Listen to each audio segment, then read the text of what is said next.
Hello મિત્રો, maths અને ગુજરાતીનું paper પૂરું થઈ ગયા પછી વિજ્ઞાનના પેપરની અંદર 3 દિવસનો ગેપ આપણને મળ્યો છે. તો ત્યારે સ્ટાન્ડર્ડ મેથ્સ હોય તો 3 દિવસનો સમય મળશે અને બેઝિક મેથ્સ હશે તો 2 દિવસનો સમય મળશે. આ 3 અને 2 દિવસનો ઉપયોગ કેવી રીતે કરવો કે જેથી કરી અને 10માની અંદર બોર્ડની એક્ઝામમાં સાયન્સનું પેપર ખૂબ સારી રીતે જાય એના માટે ફાસ્ટ રિવિઝન અને આઈએમપી ક્વેશ્ચન નો આ એક આખો સેશન આપણે તૈયાર કરીએ છીએ. તો રાજકોટની અંદર રહેલ એટમ એકેડમી દ્વારા આયોજિત આખો સેશન આપણે અત્યારે કમ્પ્લીટ કરીએ તો દરેક લોકો વિડિયોને અંત સુધી જોશે અને એની અંદર જો તમને કાંઈ પણ વસ્તુ જાણવા મળે, શીખવા મળે, મજા આવે તો લાઈક કરવાનું, શેર કરવાનું, ચેનલને સબસ્ક્રાઇબ કરવાનું ભૂલાય નહીં. શરૂઆત કરીએ. ઓછો સમય છે, 10મું ધોરણ છે, વિજ્ઞાનનું પેપર 2 દિવસની અંદર જ આવવાનું છે. તો વિજ્ઞાનના પેપરની અંદર ચેપ્ટર નંબર 1 થી શરૂઆત કરીએ. તો ચેપ્ટર નંબર 1 નું નામ છે રાસાયણિક પ્રક્રિયાઓ અને સમીકરણ. તો હવે તો પહેલો જ પ્રશ્ન એ થાય કે રાસાયણિક પ્રક્રિયા કોને કહેવાય? મિત્રો, પહેલો પ્રશ્ન આપણને એ થાય કે રાસાયણિક પ્રક્રિયા કોને કહેવાય?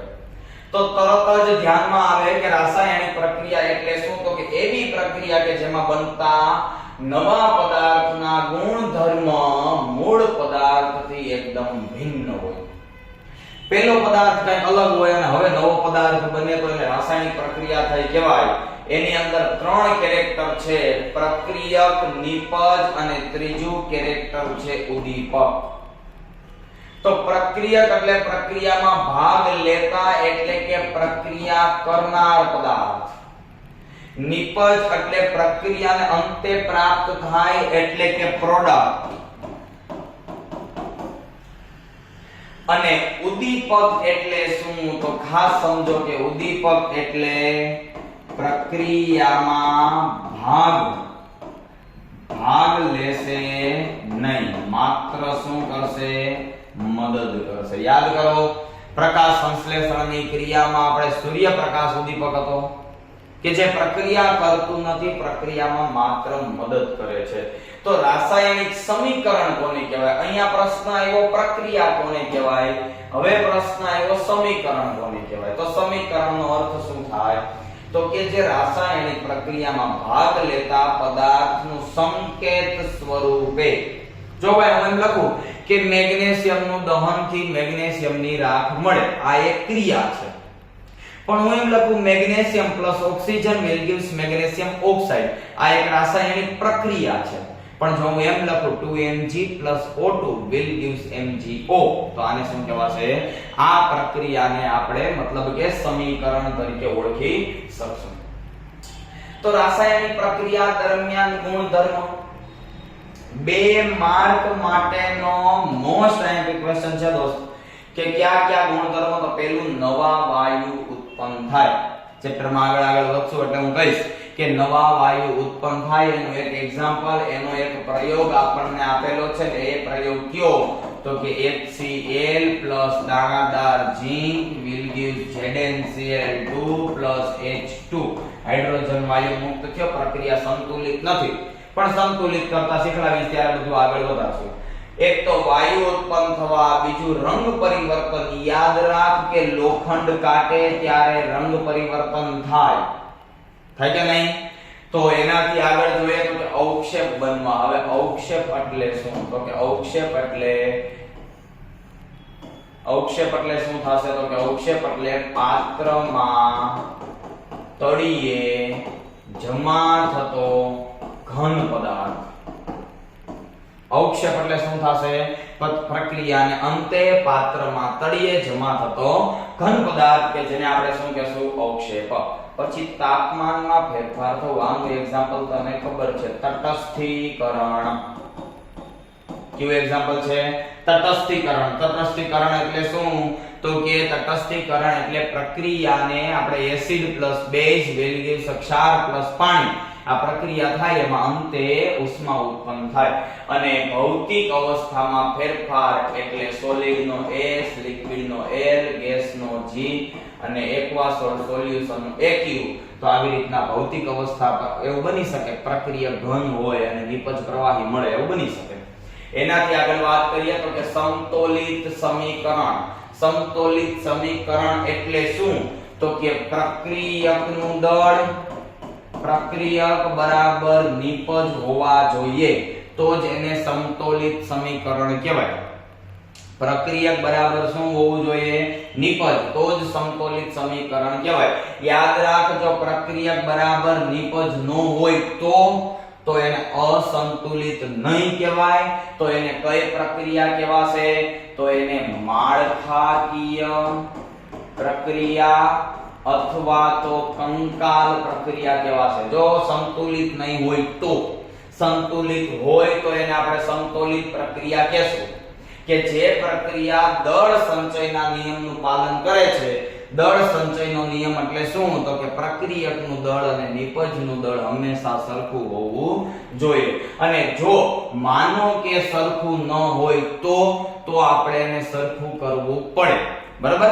એના રિલેટેડ તમને સ્વાધ્યાયની અંદર આનો પ્રશ્ન આપેલો છે કે એને સંતુલિત કરવા માટે શું કરવાનું હોય. તો જોઈ લઈએ આપણે સ્વાધ્યાયનો પ્રશ્ન પણ. તો તમારી ટેક્સ્ટબુક ની અંદર સ્વાધ્યાયની અંદર પ્રશ્ન નંબર 6. તો આ પ્રશ્ન 6 આપેલ છે. પ્રક્રિયા બેલેન્સ કરવાની વાત છે.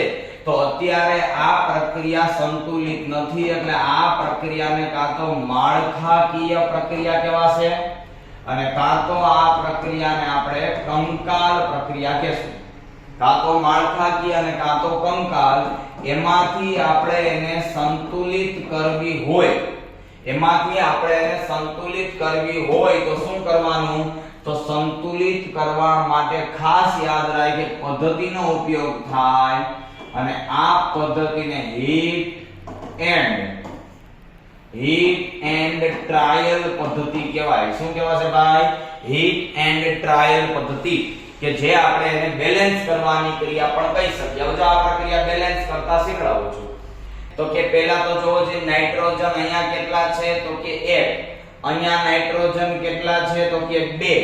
તો આની આગળ આપણે બગડો મૂકવો પડે. બરાબર? કેલ્શિયમ જોઈ લ્યો 1. હવે જોઈ લ્યો હાઇડ્રોજન. તો અહીંયા હાઇડ્રોજન 2. અહીંયા હાઇડ્રોજન 2 એટલે ટોટલ પ્રક્રિયકમાં 4 હાઇડ્રોજન થયા અને અહીંયા હાઇડ્રોજન 2 જ છે. તો આની આગળ પણ આપણે બગડો મૂકવો પડે એટલે હાઇડ્રોજન 4 થઈ ગયા. ઓક્સિજન અહીંયા 2. અહીંયા 3 દુને 6. બરાબર? 6 ને 2 8. અહીંયા ઓક્સિજન 3 દુને 6 ને 2 8. એનો મતલબ હવે આ પ્રક્રિયા બેલેન્સ થઈ ગઈ. યાદ રાખજે, બેલેન્સ કરવામાં વચ્ચે ક્યાંય તો કાઈ મૂકી શકીશ નહીં. તારે જે કાઈ મૂકવું એ આગળ મૂકવાનું થશે. બરાબર? એનાથી આગળ વાત કરીએ બીજી પ્રક્રિયા. તો જો એમાં સોડિયમ 1 છે, અહીંયા સોડિયમ 2 છે. તો આની આગળ બગડો. ઓક્સિજન 2 અને 4 એટલે ટોટલ 6 ઓક્સિજન છે પણ અહીંયા 4 જ છે. તો આની આગળ બગડો એટલે 4 ને 2 6. હાઇડ્રોજન 2 અહીંયા 2 અહીંયા એટલે 4 હાઇડ્રોજન થયા. અહીંયા 2 દુને 4 હાઇડ્રોજન. રેડી? આ પ્રક્રિયા બેલેન્સ. સોડિયમ અને ક્લોરાઇડ AgNO3 વાળી જોઈએ તો sodium 1 sodium 1 Ag1 Cl1 O3 O3. પ્રક્રિયા ઓલરેડી બેલેન્સ છે દોસ્ત.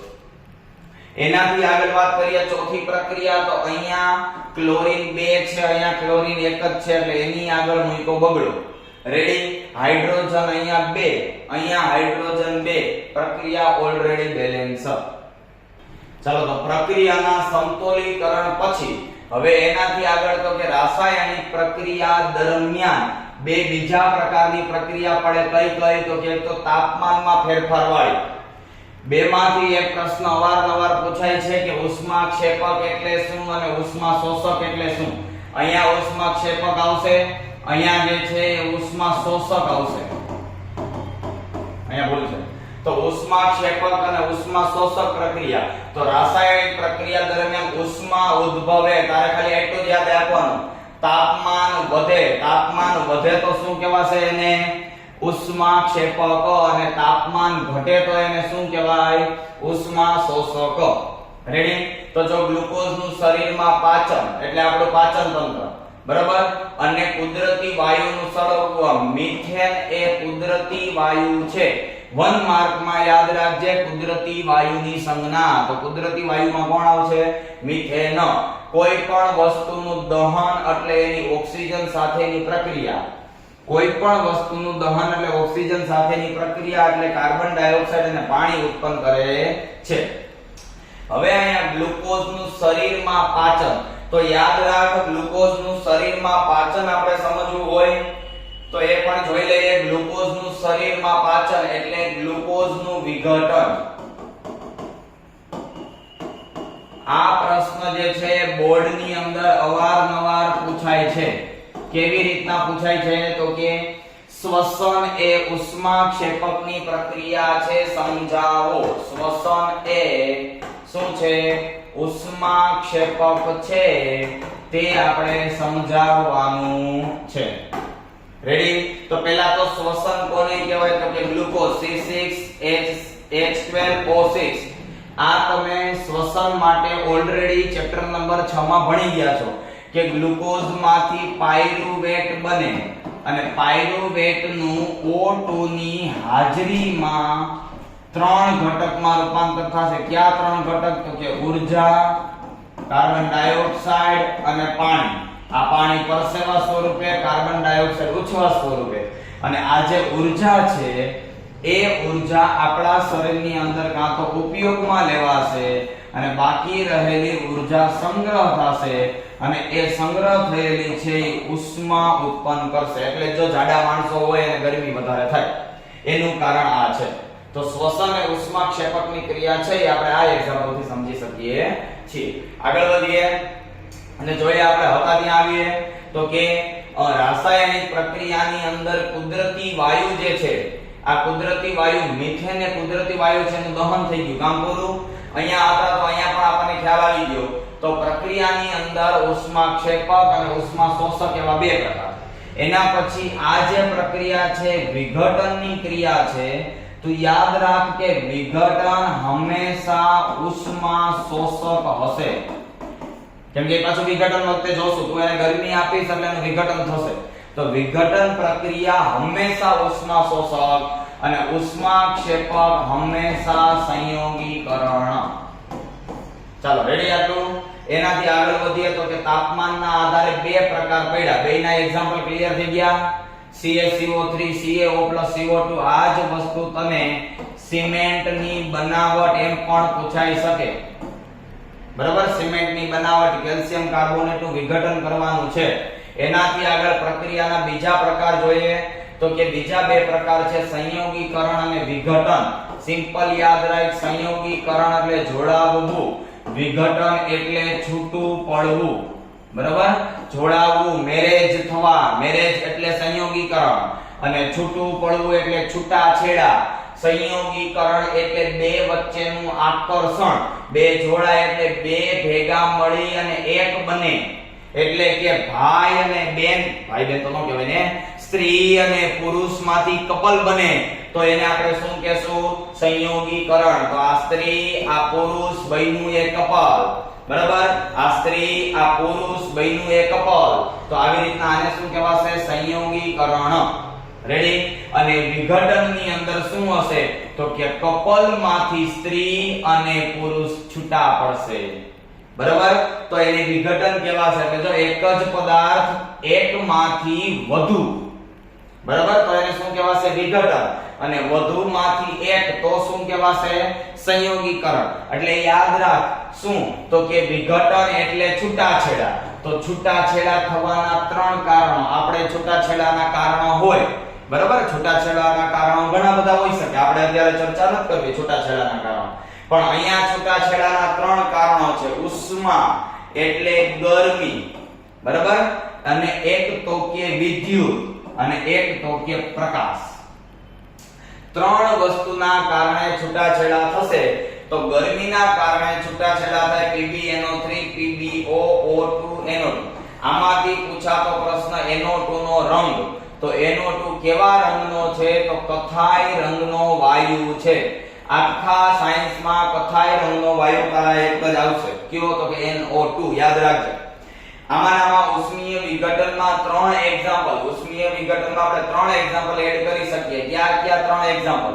તો એક તો આ PbNO3 twice plus will give IPNA ઉષ્મા એટલે PbO NO2 O2. આ પહેલું એક એક્ઝામ્પલ એડ કરી શકીએ.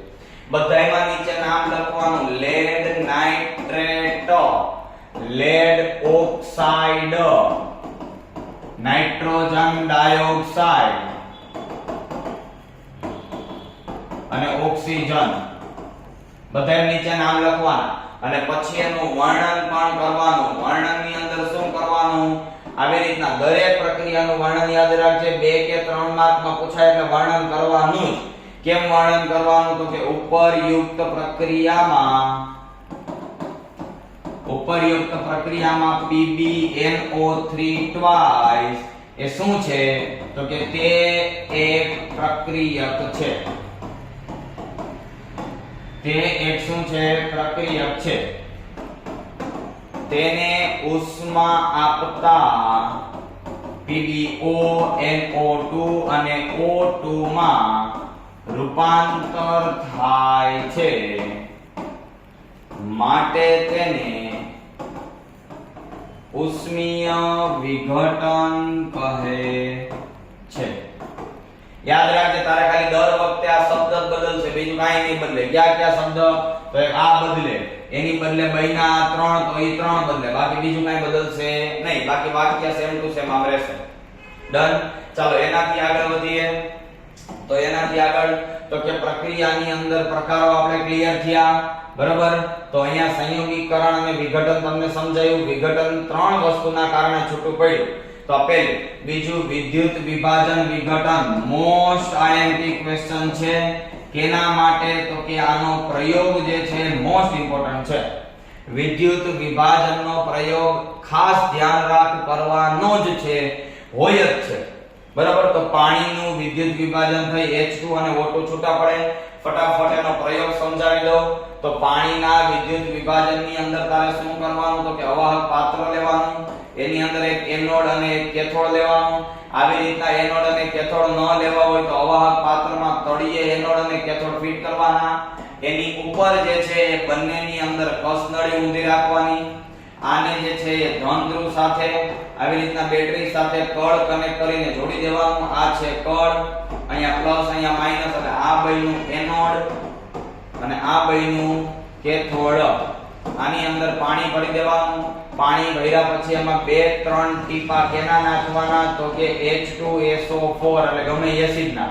શું કામ એને? તો કે વિદ્યુતનું સુવાહક થઈ જાય એટલા માટે. તો આને વિદ્યુતનું સુવાહક કહ્યું. વિદ્યુત પ્રવાહ ચાલુ કર્યો એટલે આ H2O, હવે એની અંદર જે H2O છે એને વિદ્યુત પ્રવાહ દીધો. સોરી, ડેલ્ટા નહીં દેવાનું થાય, વિદ્યુત દેવાનું થશે. વિદ્યુત પ્રવાહ દીધો એટલે શું થયું? તો કે વિદ્યુત પ્રવાહ દીધો એટલે એના છૂટાછેડા થઈ ગયા. H2+2 અને ઓક્સિજન -2 આવી રીતના બંને છૂટા પડી ગયા, બરાબર. ઓક્સિજન અને હાઇડ્રોજન બંને એકબીજાને કે ખાટી આંબલી ને એથી ખાટું દહીં. શું કીધું? હાઇડ્રોજન અને ઓક્સિજન ને શું કીધું? ખાટી આંબલી ને એથી ખાટું દહીં. તારે મારે કાઈ નહીં, તું મારો ભાઈ, બે જગ્યા છૂટાછેડા, બરાબર. હાઇડ્રોજન અને ઓક્સિજન ને અલગ પડી ગયા એટલે હાઇડ્રોજન પ્લસ, આપણને ખબર છે પ્લસ હંમેશા માઈનસ તરફ આકર્ષાય. આ કેથોડ છે, કેથોડ હંમેશા માઈનસ હોય એટલે અહીંયા કયો વાયુ જમા થશે? H2. ઓક્સિજન હંમેશા કોની આરે? તો કે ઓક્સિજન પોતે માઈનસ છે એટલે પ્લસ તરફ આકર્ષાય. તો અહીંયા કયો વાયુ જમા થશે? O2. 1 માર્કમાં ખાસ યાદ રાખજે, એક એનોડ ઉપર કયો વાયુ, કેથોડ ઉપર કયો વાયુ, બરાબર. બીજું એ પણ પૂછાઈ શકે બંનેનું પ્રમાણ. તો હાઇડ્રોજન જેમ ઓક્સિજન નું પ્રમાણ 2:1. શા માટે? તો કે H2O છે એટલે H2O તૂટે ત્યારે એમાંથી 2 હાઇડ્રોજન અને 1 ઓક્સિજન છૂટો પડે. આમાંથી ને આમાંથી એક બીજો એક પ્રશ્ન પણ પૂછાઈ શકે છે. કેવો પ્રશ્ન પૂછાઈ શકે? તો કે એની પણ ચર્ચા કરીએ. એક પ્રશ્ન એક જ વખત પૂછાયેલો છે કે 10 ગ્રામ હાઇડ્રોજન માંથી કેટલા ગ્રામ પાણી મળે? કેવો પ્રશ્ન છે? 10 ગ્રામ હાઇડ્રોજન માંથી, અથવા તો એવું પૂછાય છે કે 10 ગ્રામ હાઇડ્રોજન નું સંપૂર્ણ દહન કરાવતા, સંપૂર્ણ દહન એટલે ઓક્સિજન આયે પ્રક્રિયા કરાવતા કેટલા ગ્રામ પાણી મળે? હવે જો 10 ગ્રામ હાઇડ્રોજન, 10 ગ્રામ હાઇડ્રોજન એટલે ટોટલ 10 હાઇડ્રોજન થયા, કેમ કે એક હાઇડ્રોજનનું દળ 1 ગ્રામ, એક હાઇડ્રોજનનું દળ કેટલું છે? 1 ગ્રામ. તો 10 હાઇડ્રોજનનું દળ કેટલું છે? 10 ગ્રામ. તો 10 ગ્રામ એટલે 10 હાઇડ્રોજન. હવે H2O બનવા કેટલા હાઇડ્રોજન જોઈએ? 2. તો હું એમ કહી શકું 2 હાઇડ્રોજનમાંથી 1 H2O બને. તો 10 હાઇડ્રોજનમાંથી કેટલા બનશે? તો 1 ગુણ્યા 10 ભાગ્યા 2 બરાબર 5 H2O બન્યા. H2O નું દળ કેટલું? તો કે હાઇડ્રોજનનું 2, 2 હાઇડ્રોજન છે એટલે 2, ઓક્સિજનનો ક્રમ 8 એટલે દળ 16 એટલે 18.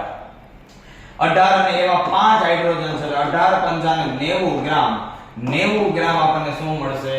પાણી મળે છે. કદાચ અહીંયા તને 10 ની બદલે 5 ગ્રામ કરનાર તો 90 ની બદલે શું થઈ જાય? 45 ગ્રામ. ચાલો આટલું કમ્પ્લીટ થયું. રેડી? એનાથી આગળ વધીએ અને જોઈએ તો કે પ્રક્રિયાની અંદર આપણને સંયોગીકરણ અને વિઘટન પૂરું થયું. વિઘટનનો બીજો પ્રકાર એટલે વિદ્યુતીય વિઘટન. રેડી? જો અહીંયા પ્રમાણ આપણને આપેલું છે કેથોડ પર હાઇડ્રોજન વાયુ હોય, એનોડ પર ઓક્સિજન હોય એટલે 2:1. પ્રકાશીય વિઘટન, પ્રકાશીય વિઘટન એટલે AgCl ને સૂર્યપ્રકાશની હાજરીમાં રાખો અને AgCl અલગ પડી જાય, AgBr અલગ પડી જાય. આમાંથી એક પ્રશ્ન પૂછાય કેવો? તો કે AgCl અને AgBr ને ઘેરા રંગની બોટલમાં ભરવામાં આવે છે. શા માટે? તો તેનું વૈજ્ઞાનિક કારણ પૂછાઈ શકે. શું કામ? એને તો કે પ્રકાશની હાજરીમાં વિઘટન થાય છે એટલા માટે એને ઘેરા રંગની બોટલમાં ભરવામાં આવે. હજી એક આમાંથી ન પૂછાતો બીજો એક પ્રશ્ન કે AgCl અને AgBr નો ઉપયોગ, તો AgCl અને AgBr નો ઉપયોગ છે, કયો ઉપયોગ છે? તો કે શ્વેત શ્યામ ફોટોગ્રાફીમાં. શ્વેત શ્યામ ફોટોગ્રાફી એટલે આપણે જેને બ્લેક એન્ડ વ્હાઇટ ફોટોગ્રાફી કહીએ છીએ તે. રેડી? તો અહીંયા જે છે આપણું પ્રકાશીય વિઘટન પણ પૂરું થયું. એના પછીના બે પ્રકાર એટલે વિસ્થાપન અને દ્વિવિસ્થાપન. આ બંને સમજતા પહેલા આપણે સક્રિયતા શ્રેણીનો ક્રમ સમજવો પડે. શું સમજવું પડે? સક્રિયતા શ્રેણીનો ક્રમ, કે જેને આપણે ક્રિયાશીલતાનો ક્રમ પણ કહેશું. તો સક્રિયતા શ્રેણીનો ક્રમ સમજીએ અને જોઈએ. યાદ રાખવા માટેની એક જ રીત શું? તો કે પોસો કે મે એ જીલો પ્રભુ હું કહું. શું? પોસો કે મે એ જીલો પ્રભુ હું કહું. એટલે પો એટલે પોટેશિયમ નો K, સો એટલે સોડિયમ નો Na, K એટલે કેલ્શિયમ નો Ca, મે એટલે મેગ્નેશિયમ નો Mg, A એટલે એલ્યુમિનિયમ નો Al, ઝિંક, Zn નો લો એટલે Fe. પ્રભુ એટલે Pb, હું એટલે H અને કવ એટલે Cu. તો પ્રભુ હું કહું. રેડી? તો અહીંથી આમ ઉપરથી નીચે જાવે એમ સક્રિયતા ઘટે અને નીચેથી ઉપર જાવે એમ સક્રિયતા વધે. હવે પ્રશ્ન એ થાય કે આપણી પાસે કોઈ એક CuSO4 નામનું સંયોજન છે. હવે તો કે CuSO4 એક આખું કપલ છે, એમાં આ પુરુષ અને આ સ્ત્રી. એની અંદર કોઈ વધારે અમીર માનો કે ઝિંક નામનો પુરુષ આવ્યો એટલે આ બધા ગરીબ ઉપર જાય મમ્મી. હવે આ બેનને શું સમજવાનું? સ્ત્રીને ઓપ્શન મળી ગયો, અહીંયા રહેવું મારે ગયો. એટલે એ બેન કહે કે ભાઈ અહીંયા ગરીબ આયરે રહેવું છો, ગરીબ એટલે કોપર બધાય છેલો છે ગરીબ, ન્યા રહેવું એના કરતા અહીંયા વહી જવું સારું. એટલે શું બની જશે? તો કે બની જશે ZnSO4 અને કોપર બિચારો એકલો પાત્રમાં તળિયે જમા થઈ જશે. તો ZnSO4 અને Cu, તો આ પ્રક્રિયાને આપણે વિસ્થાપનની ક્રિયા કહીએ. વિસ્થાપનની વ્યાખ્યા કેવી હોય? તો કે ઓછા સક્રિય તત્વમાંથી ઋણ આયન છૂટો પડી વધુ સક્રિય ઘટક સાથે જોડાઈને નવા સંયોજનનું નિર્માણ કરે તો ત્યારે તેને દ્વિવિસ્થાપનની પ્રક્રિયા કહે છે. રેડી? તો આ જે બન્યું આ આખી પ્રક્રિયા દ્વિવિસ્થાપન. અહીંયા શું થયું? એક જ બેન એક ભાઈને મૂકીને બીજા હારે જોડાય. બરાબર? આ વિસ્થાપન છે. પણ દ્વિવિસ્થાપનની અંદર શું આવશે? તો કે દ્વિવિસ્થાપન, આ વિસ્થાપન થઈ ગયું, સોરી અહીંયા આ વિસ્થાપન થઈ ગયું. દ્વિવિસ્થાપનની અંદર શું આવશે? જો બે કપલ, આ પ્લસ આ માઈનસ, આ બીજું પ્લસ, આ બીજું માઈનસ, પણ આનું પ્લસ આના માઈનસ આવે, આનું પ્લસ આના માઈનસ આવે, એટલે Ba અને SO4 BaSO4, Na અને Cl એટલે NaCl. તો બે અદલા બદલી કરે તો દ્વિવિસ્થાપન, બેયની વાઇફ ચેન્જ થઈ જાય તો દ્વિવિસ્થાપન, એકની જ ચેન્જ થાય તો શું આવશે? વિસ્થાપન. આ એક જ મૂકીને અહીંયા ગઈ તો શું આવશે? વિસ્થાપન. તો યાદ રાખો વિસ્થાપન અને દ્વિવિસ્થાપન. એનાથી આગળ જાય અવક્ષેપન. અવક્ષેપ એટલે પાત્રમાં તળિયે બેસનાર.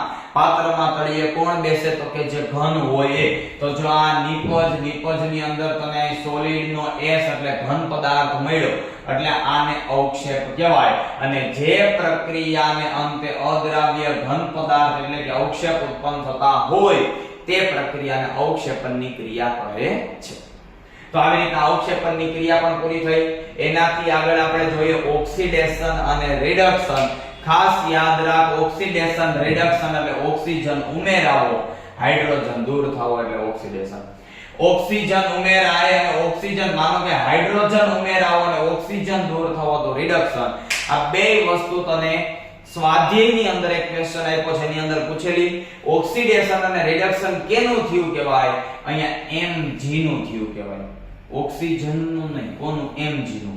MgO નું પણ નહીં. ઓક્સિડેશન કે રિડક્શન હંમેશા પ્રક્રિયકનું થયું કહેવાશે, નિપજનું થયું કહેવાશે નહીં. રેડી? ચાલો એના પછી જોઈએ આપણે સ્વાધ્યાયનો પહેલો મેં જે ક્વેશ્ચન કીધો, આ સ્વાધ્યાયનો પહેલો ક્વેશ્ચન આપણે કમ્પ્લીટ કરીએ. જો અહીંયા તમને સ્વાધ્યાયનો પ્રશ્ન આપેલ છે, નીચેના પ્રક્રિયામાં કયા વિધાન ખોટા છે? એટલે કયું વિધાન ખોટું છે મેળવવાનું છે. રેડી? ચાલો પહેલા અહીં સમજી લઈએ. તો PbO નું શું થયું? ઓક્સિજન દૂર થયો એટલે PbO નું રિડક્શન. C નું શું થયું? ઓક્સિડેશન. યાદ રાખજો, જે થયું એ PbO અને C નું થયું જ, બીજા એ કોઈનું કાઈ થયું નથી. એટલે PbO અને C નું રિડક્શન થયું તો આ PbO એટલે લેડ રિડક્શન પામે. ના ભાઈ ના, લેડ ઓક્સાઇડ રિડક્શન પામે ત્યારે લેડ બને એટલે પેલું વિધાન ખોટું. કાર્બન ડાયોક્સાઇડ ઓક્સિડેશન પામે નહીં, કાર્બન ઓક્સિડેશન પામે ત્યારે કાર્બન ડાયોક્સાઇડ બને એટલે બીજું ખોટું. કાર્બન ઓક્સિડેશન પામે તો કાર્બન ઓક્સિડેશન સાચું. લેડ ઓક્સાઇડ રિડક્શન પામે તો બરોબર છે, લેડ ઓક્સાઇડ નું રિડક્શન સાચું. તો પહેલા બે ખોટા અને બીજા બે સાચા, આપણને ખોટું હોય મેળવવાનું કીધું છે. તો પહેલા બે ખોટા એટલે જવાબની અંદર આ એક આવશે. ચાલો સમજમાં આવી ગયું બધાને? રેડી? એનાથી આગળ વધીએ અને જોઈએ તો આપણે ઓક્સિડેશન અને રિડક્શન ની હારે હારે, ઓક્સિડેશન એટલે ઓક્સિજન ઉમેરાવો, રિડક્શન એટલે ઓક્સિજન દૂર થવો. ઓક્સિડેશન અને રિડક્શન બે જ્યારે ભેગા થાય ને ત્યારે એને કહેવાય રેડોક્સ. ત્યારે એને શું કહેવાય? રેડોક્સ. અને ઓક્સિડેશન અને રિડક્શન ના આધારે જ આપણે ભણવાનું છે શું? તો કે ખોરાપણું અને ક્ષારણ. ખોરાપણું કોને કહેવાય? તો કે ખોરાપણું એટલે ઓક્સિજનની હાજરીમાં ખોરાકનો સ્વાદ અને વાસ બદલે તો ત્યારે એને આપણે શું કહેશું? ખોરાક ખોરો થઈ ગયો છે. તો એ ન થવા દેવું હોય તો શું કરવાનું? તો એને ઓક્સિડેશન ન કરે એવા પદાર્થમાં રાખવાના, કાંઈ હવાચુસ્ત પેક કરવાનું, કાંઈ નાઇટ્રોજનમાં ભરી રાખવાનું. 1 માર્કમાં પ્રશ્ન પૂછે બાલાજી વેફરમાં કયો વાયુ આવે? તો નાઇટ્રોજન.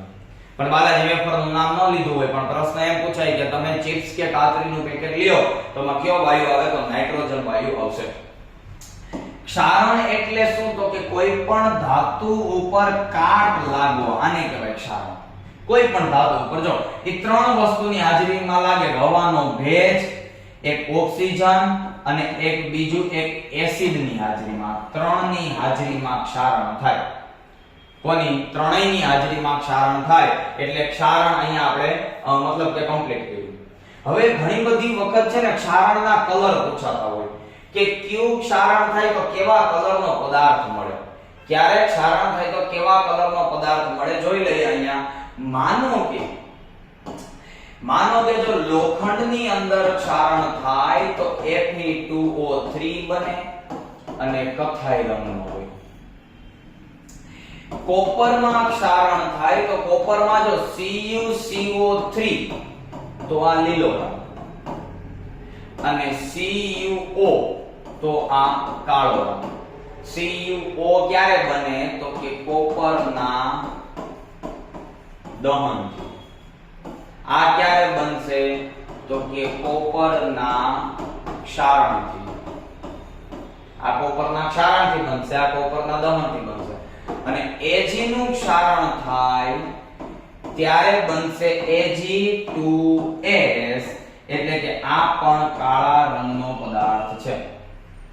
ચાલો રેડી. તો અહીંયા આપણું ઓલમોસ્ટ પહેલું ચેપ્ટર રિવિઝન ની અંદર પૂરું થયું. પહેલા ચેપ્ટરમાં બે ત્રણ પ્રશ્નોની ખાસ ચર્ચા કરી દઈ. સંયોગીકરણ વિઘટનમાંથી એક, ઉષ્મા શોષક ઉષ્માક્ષેપકમાંથી એક, શ્વસન અને ઉષ્માક્ષેપક છે તે, રાસાયણિક પ્રક્રિયા દરમિયાન થતા ફેરફાર, એનાથી આગળ રેડોક્સ અને ખોરાપણું અને ક્ષારણ આપ્યું. ટ્વિસ્ટેડ ક્વેશ્ચન ની અંદર કોણ તો કે કોઈ એક પદાર્થ X કે જેનો ઉપયોગ દીવાલ ધોળવા માટે થાય તો પદાર્થ X નું નામ જણાવો. તો પદાર્થ X નું નામ આપણે શું જણાવી શકીએ? CaO. અને પદાર્થ X ની પાણી સાથેની પ્રક્રિયા જણાવો. તો CaO + H2O will gives CaOH twice. બરાબર. પ્રયોગની અંદર ક્યાં તો પ્રયોગમાં એક વિદ્યુત વિભાજન અને એક હાઇડ્રોજન વાયુ ઉત્પન્ન થાય, એ એટલે કે પદ્ધતિમાં મતલબ કે ટેક્સ્ટ બુક નો પહેલો જ પ્રયોગ. તો આટલા ક્વેશ્ચન કરી અને આ જે માઇન્ડ ચાર્ટ તમને આપેલો છે ફટાફટ પ્રેફર કરવાનો. જો એમાં ક્યાંય જરૂર પડે તો તમને ઓલરેડી મેં આની અંદર એક વખત નંબર બતાવી ચૂક્યો છું. હજી એક વખત તમને મતલબ કે નંબર અને હું એડ્રેસ બતાવી દઉં કે જેથી તમને આઈડિયા રહે કે આ જે છે એ નંબર ઉપર એટલે તમારે 9925156869 આ નંબર ઉપર તમે સંપર્ક કરી શકો છો. કઈ સમજવાનું હોય તો માઇન્ડ ચાર્ટ જોતો હોય તો આ નંબર ઉપર તમારે હાય કરી અને માઇન્ડ ચાર્ટ મેસેજ એવું કરીને મોકલવાનું છે. અને જો કોઈ નજીકની અંદર હોય તો તમે આ એડ્રેસ ઉપર આવીને પણ સમજી શકો છો. તો બહુ સરસ રીતે ચેપ્ટર નંબર 1 પૂરું થયું. હવે આપણે આગળ વધીએ ચેપ્ટર નંબર 2 ઉપર. તો ચેપ્ટર નંબર 2 એસિડ, બેઝ અને ક્ષાર. તો જોઈએ ચેપ્ટર નંબર 2 અને ચેપ્ટર નંબર 2 ની અંદર આપણા ચેપ્ટરનું નામ છે એસિડ, બેઝ અને ક્ષાર. તો એમાં સૌપ્રથમ પહેલા જે છે આપણે એસિડ કમ્પ્લીટ કરીએ કે કોને એસિડ કહેવાય અને એસિડ કેવા હોય. રેડી. તો તમારી સામે એસિડ ની આખી ઇન્ફોર્મેશન છે. તો એસિડ માટે પહેલા તો સ્વાદે કેવા છે? ખાટા. કેમ કે પહેલા શરૂઆતમાં ના ભૌતિક ગુણધર્મો આપ્યા છે. સ્વાદે ખાટા, ભૂરાને લાલ બનાવે. કેમ યાદ રાખીશ? તો એસિડ જો આપણી ચામડી ઉપર અડે તો ચામડીને લાલ કરી દઈએ, તો લિટમસ પેપરને તો લાલ કરી દઈએ. બરોબર. અને તેઓ ધાતુ સાથે હાઇડ્રોજન વાયુ આપે. હવે આ બધું સમજતા પહેલા છે ને આપણે થોડુંક એસિડ, બેઝ વિશે જનરલ માહિતી મેળવી લઈએ કે એસિડ કોને કહેવાય. તો કે જે એસિડ મતલબ શું? તો કે જે પાણી સાથે પ્રક્રિયા કરી અને H+ ઉત્પન્ન કરે તેને એસિડ કહેવાય. બરાબર. અને જે પાણી સાથે પ્રક્રિયા કરી OH- ઉત્પન્ન કરે એને બેઝ કહેવાય. ખ્યાલ આવે છે? એસિડ પાણી સાથે પ્રક્રિયા કરી H+ ઉત્પન્ન કરે, બેઝ પાણી સાથે પ્રક્રિયા કરી OH- ઉત્પન્ન કરે. ડન. હવે એની અંદર આગળની પ્રક્રિયા જોઈએ તો તે કેવા છે? તો કે તે ધાતુ સાથે હાઇડ્રોજન વાયુ આપે છે. તો ધાતુ સાથે હાઇડ્રોજન વાયુ આપે એનું આપણે એક એક્ઝામ્પલ લેવું હોય તો આપણે આવી રીતે એક એક્ઝામ્પલ લઈ શકીએ. તો કે ધાતુ પ્લસ એસિડ will gives ક્ષાર પ્લસ હાઇડ્રોજન વાયુ. કેવી રીતે આપશે? તો કે ધાતુ તરીકે આપણે કોઈ ભી લઈ લઈએ. ફોર એક્ઝામ્પલ તરીકે મેગ્નેશિયમ ધાતુ. એસિડ તરીકે જેની આગળ H આવે એ બધા એસિડ એટલે HCl લઈ લે. યાદ રાખજે બીજો કોઈ ચાળો કરવાનો નથી. તારે ત્રણ જ એસિડ ધ્યાનમાં રાખવાના છે. HCl, H2SO4 અને HNO3. જ્યાં જ્યાં હું એસિડ લેવાનું કહું ત્યાં ત્રણમાંથી જ એક એસિડ લેવાનું. ઈ સિવાય કાઈ નહીં લેવાનું. તો અહીંયા એસિડ તરીકે તો HCl લઈ લીધું. તો ક્ષાર કયો બને? આગલા ચેપ્ટરમાં જે હમણાં ભણ્યા દ્વિવિસ્થાપન વાળું. તો હાઇડ્રોજન ઓછો સક્રિય, મેગ્નેશિયમ વધુ સક્રિય, ક્લોરીન મેગ્નેશિયમ હાઇડ્રોજન આયરે છૂટાછેડા કરી મેગ્નેશિયમ આયરે જોડાઈ જશે અને બની જશે MgCl2 અને +H2. ઘણાને પ્રશ્ન એવો થાય સર અહીં 2 કેમ આવ્યું? તો એ તમે 9 માં ભણી ગયા છો. MgCl, Mg ની સંયોજકતા +2, ક્લોરીન ની સંયોજકતા -1. આ અહીંયા જાય બને શું? તો કે MgCl2. રેડી? તો એનો મતલબ એવો થયો કે ધાતુ પ્લસ એસિડ વિલ gives ક્ષાર પ્લસ હાઇડ્રોજન. જો ભાઈ હું તને અહીંયા છે ને અમુક પ્રક્રિયા લખાવું છું, આ પ્રક્રિયા ખાસ યાદ રાખજે. બરોબર? ધાતુ પ્લસ એસિડ will gives ક્ષાર પ્લસ હાઇડ્રોજન. રેડી? એનાથી આગળ ધાતુ પ્લસ બેઝ will gives ક્ષાર પ્લસ હાઇડ્રોજન. બરાબર? આમાં એક એક્ઝામ્પલ આવશે સોડિયમ ઝિંકેટ વાળું.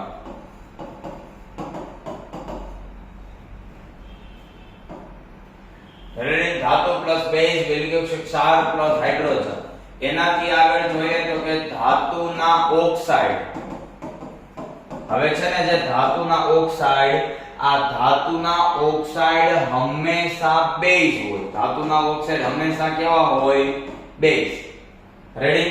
તો ધાતુના ઓક્સાઇડ પ્લસ એસિડ એટલે base plus acid will give ક્ષાર પ્લસ પાણી. રેડી? એવી જ રીતના અધાતુના ઓક્સાઇડ,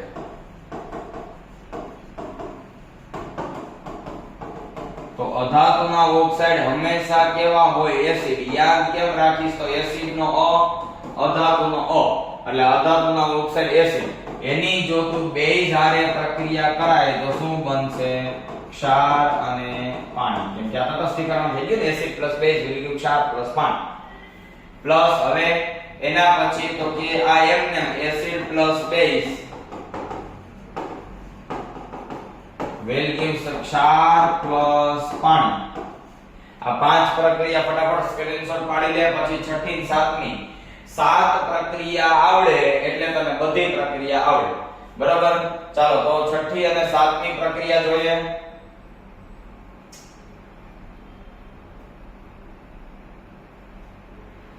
તો છઠ્ઠી પ્રક્રિયા ધાતુના carbonate plus acid will give ક્ષાર, કાર્બન ડાયોક્સાઇડ અને પાણી. એવી જ રીતના સાતમી પ્રક્રિયા ધાતુના hydrogen carbonate plus acid will give ક્ષાર, કાર્બન ડાયોક્સાઇડ અને પાણી. એટલે આમાં કેમિસ્ટ્રીની સાથે સાત પ્રક્રિયા એટલે એસિડ બેઝ આપ્યું છે આવી ગયું. પાડી લે આનો પણ સ્ક્રીનશોટ. હવે જો અહીંયા આપણને એમાંની પહેલી પ્રક્રિયા એવી છે કઈ? ધાતુ પ્લસ હાઇડ્રોજન, સોરી ધાતુ પ્લસ એસિડ will give ક્ષાર પ્લસ હાઇડ્રોજન. આપણે તને ઓલરેડી કરાવી દીધી. બીજી પ્રક્રિયા ધાતુના કાર્બોનેટ અને ધાતુના હાઇડ્રોજન કાર્બોનેટ, પાણી, કાર્બન ડાયોક્સાઇડ અને પ્લસ ક્ષાર પણ આપે, જે મેં તમને એના પછીની પણ કરાવી. એસિડ પ્લસ ધાતુના કાર્બોનેટ, ધાતુ પ્લસ કાર્બોનેટ, ધાતુના ક્ષાર, પાણી અને કાર્બન ડાયોક્સાઇડ કરાવી દીધી ને ઓલરેડી. આ બધી મેં તને કરાવી દીધી અહીં સુધી. આ બધી પ્રક્રિયા થઈ ગઈ. એનાથી આગળ તેઓ ધાતુનું ક્ષારણ કરે છે. કોણ ક્ષારણ કરે? તો કે ધાતુ હંમેશા કટાય. રેડી? તેઓ પાણીમાં આયનીકરણ અને H+, એટલે તને બહુ પહેલા કહી દીધું H+ મુક્ત કરે. 1 માર્કમાં પૂછાય ધાતુ કયો આયન મુક્ત કરે? તો H+. પાણીની ગેરહાજરીમાં એસિડિક સ્વભાવ ધરાવતા નથી. એટલે તો લિટમસ પેપર હંમેશા ભીના લિટમસ પેપરમાં કામ કરે. પાણી નથી તો H+ ઉત્પન્ન ન થાય ને H+ ઉત્પન્ન ન થાય ત્યાં સુધી એ એસિડ તરીકે વર્તી શકે નહીં. હવે તો કે pH આપણને ખ્યાલ હોવો જોઈએ. pH શું છે? 10મું આપણે આખું ભણી ગયા છે. હવે રિવિઝન છે એટલે મારે pH ની જરૂર તમને સમજાવવાની નથી. તો જેની pH 7 કરતા ઓછી એ બધા એસિડ. જે પ્રબળ એસિડ છે એની pH 1-2 હશે અને જે નિર્બળ એસિડ છે એની pH 5-6 હશે. કેની કેટલી pH છે જે આપણે આનાની અંદર જ આગળ જોશું.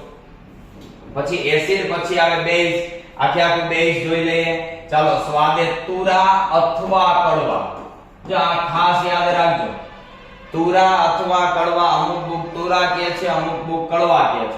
લાલ લિટમસ પત્રને ભૂરું વિદ્યુતના વાહક. એસિડ અને બેઝ બંને વિદ્યુતના સુવાહક છે. એક પ્રશ્ન આમાંથી એવો પૂછાય છે અવારનવાર કે નિસ્યંદિત પાણી એ વિદ્યુતનું અવાહક છે, પરંતુ વરસાદનું પાણી એ વિદ્યુતનું સુવાહક છે. શા માટે?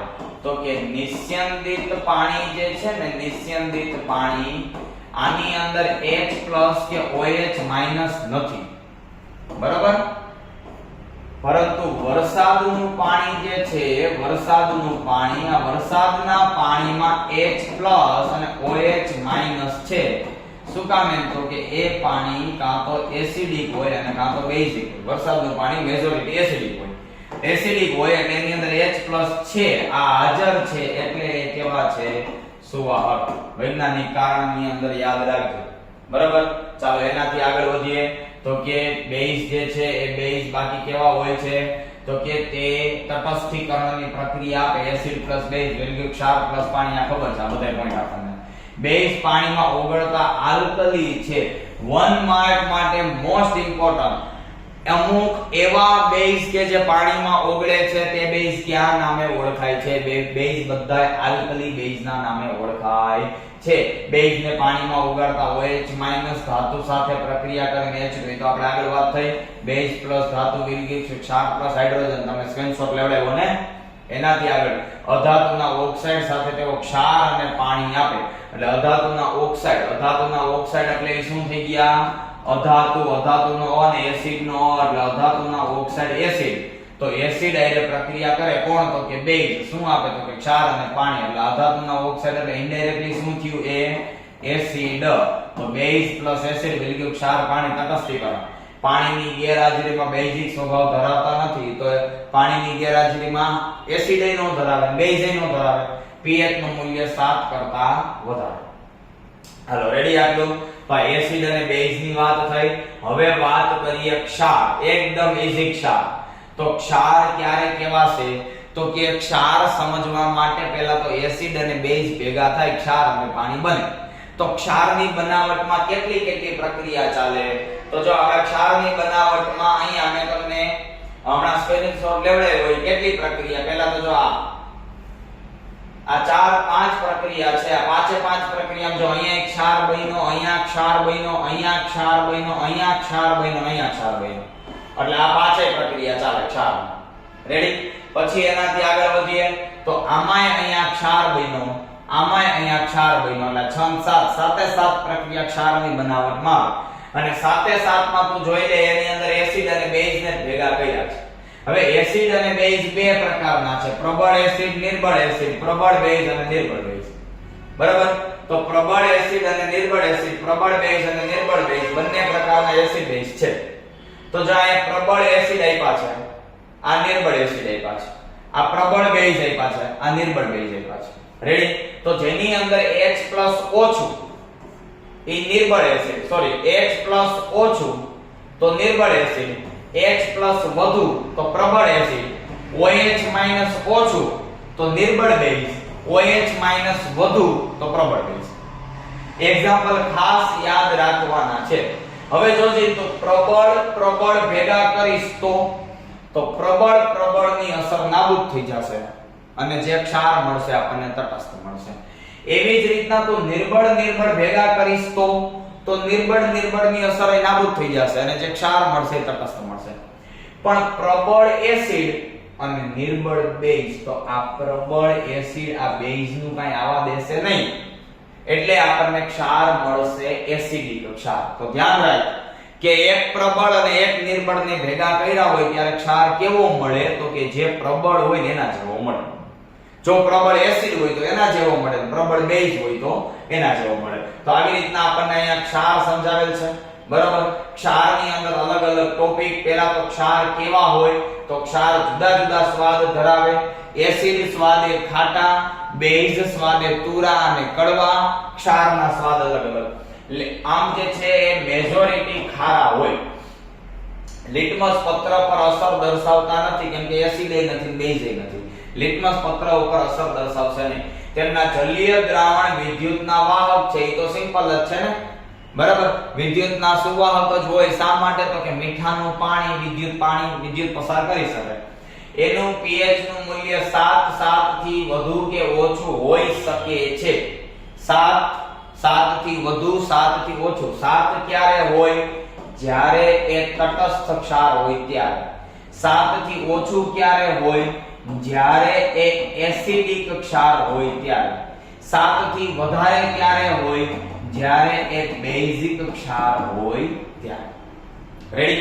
એનાથી આગળ વાત કરીએ તો કે પ્રબળ એસિડ અને નિર્બળ બેઝ. તો એસિડિક ક્ષાર હશે તો પ્રબળ એસિડ અને પ્રબળ બેઝ તો pH 7.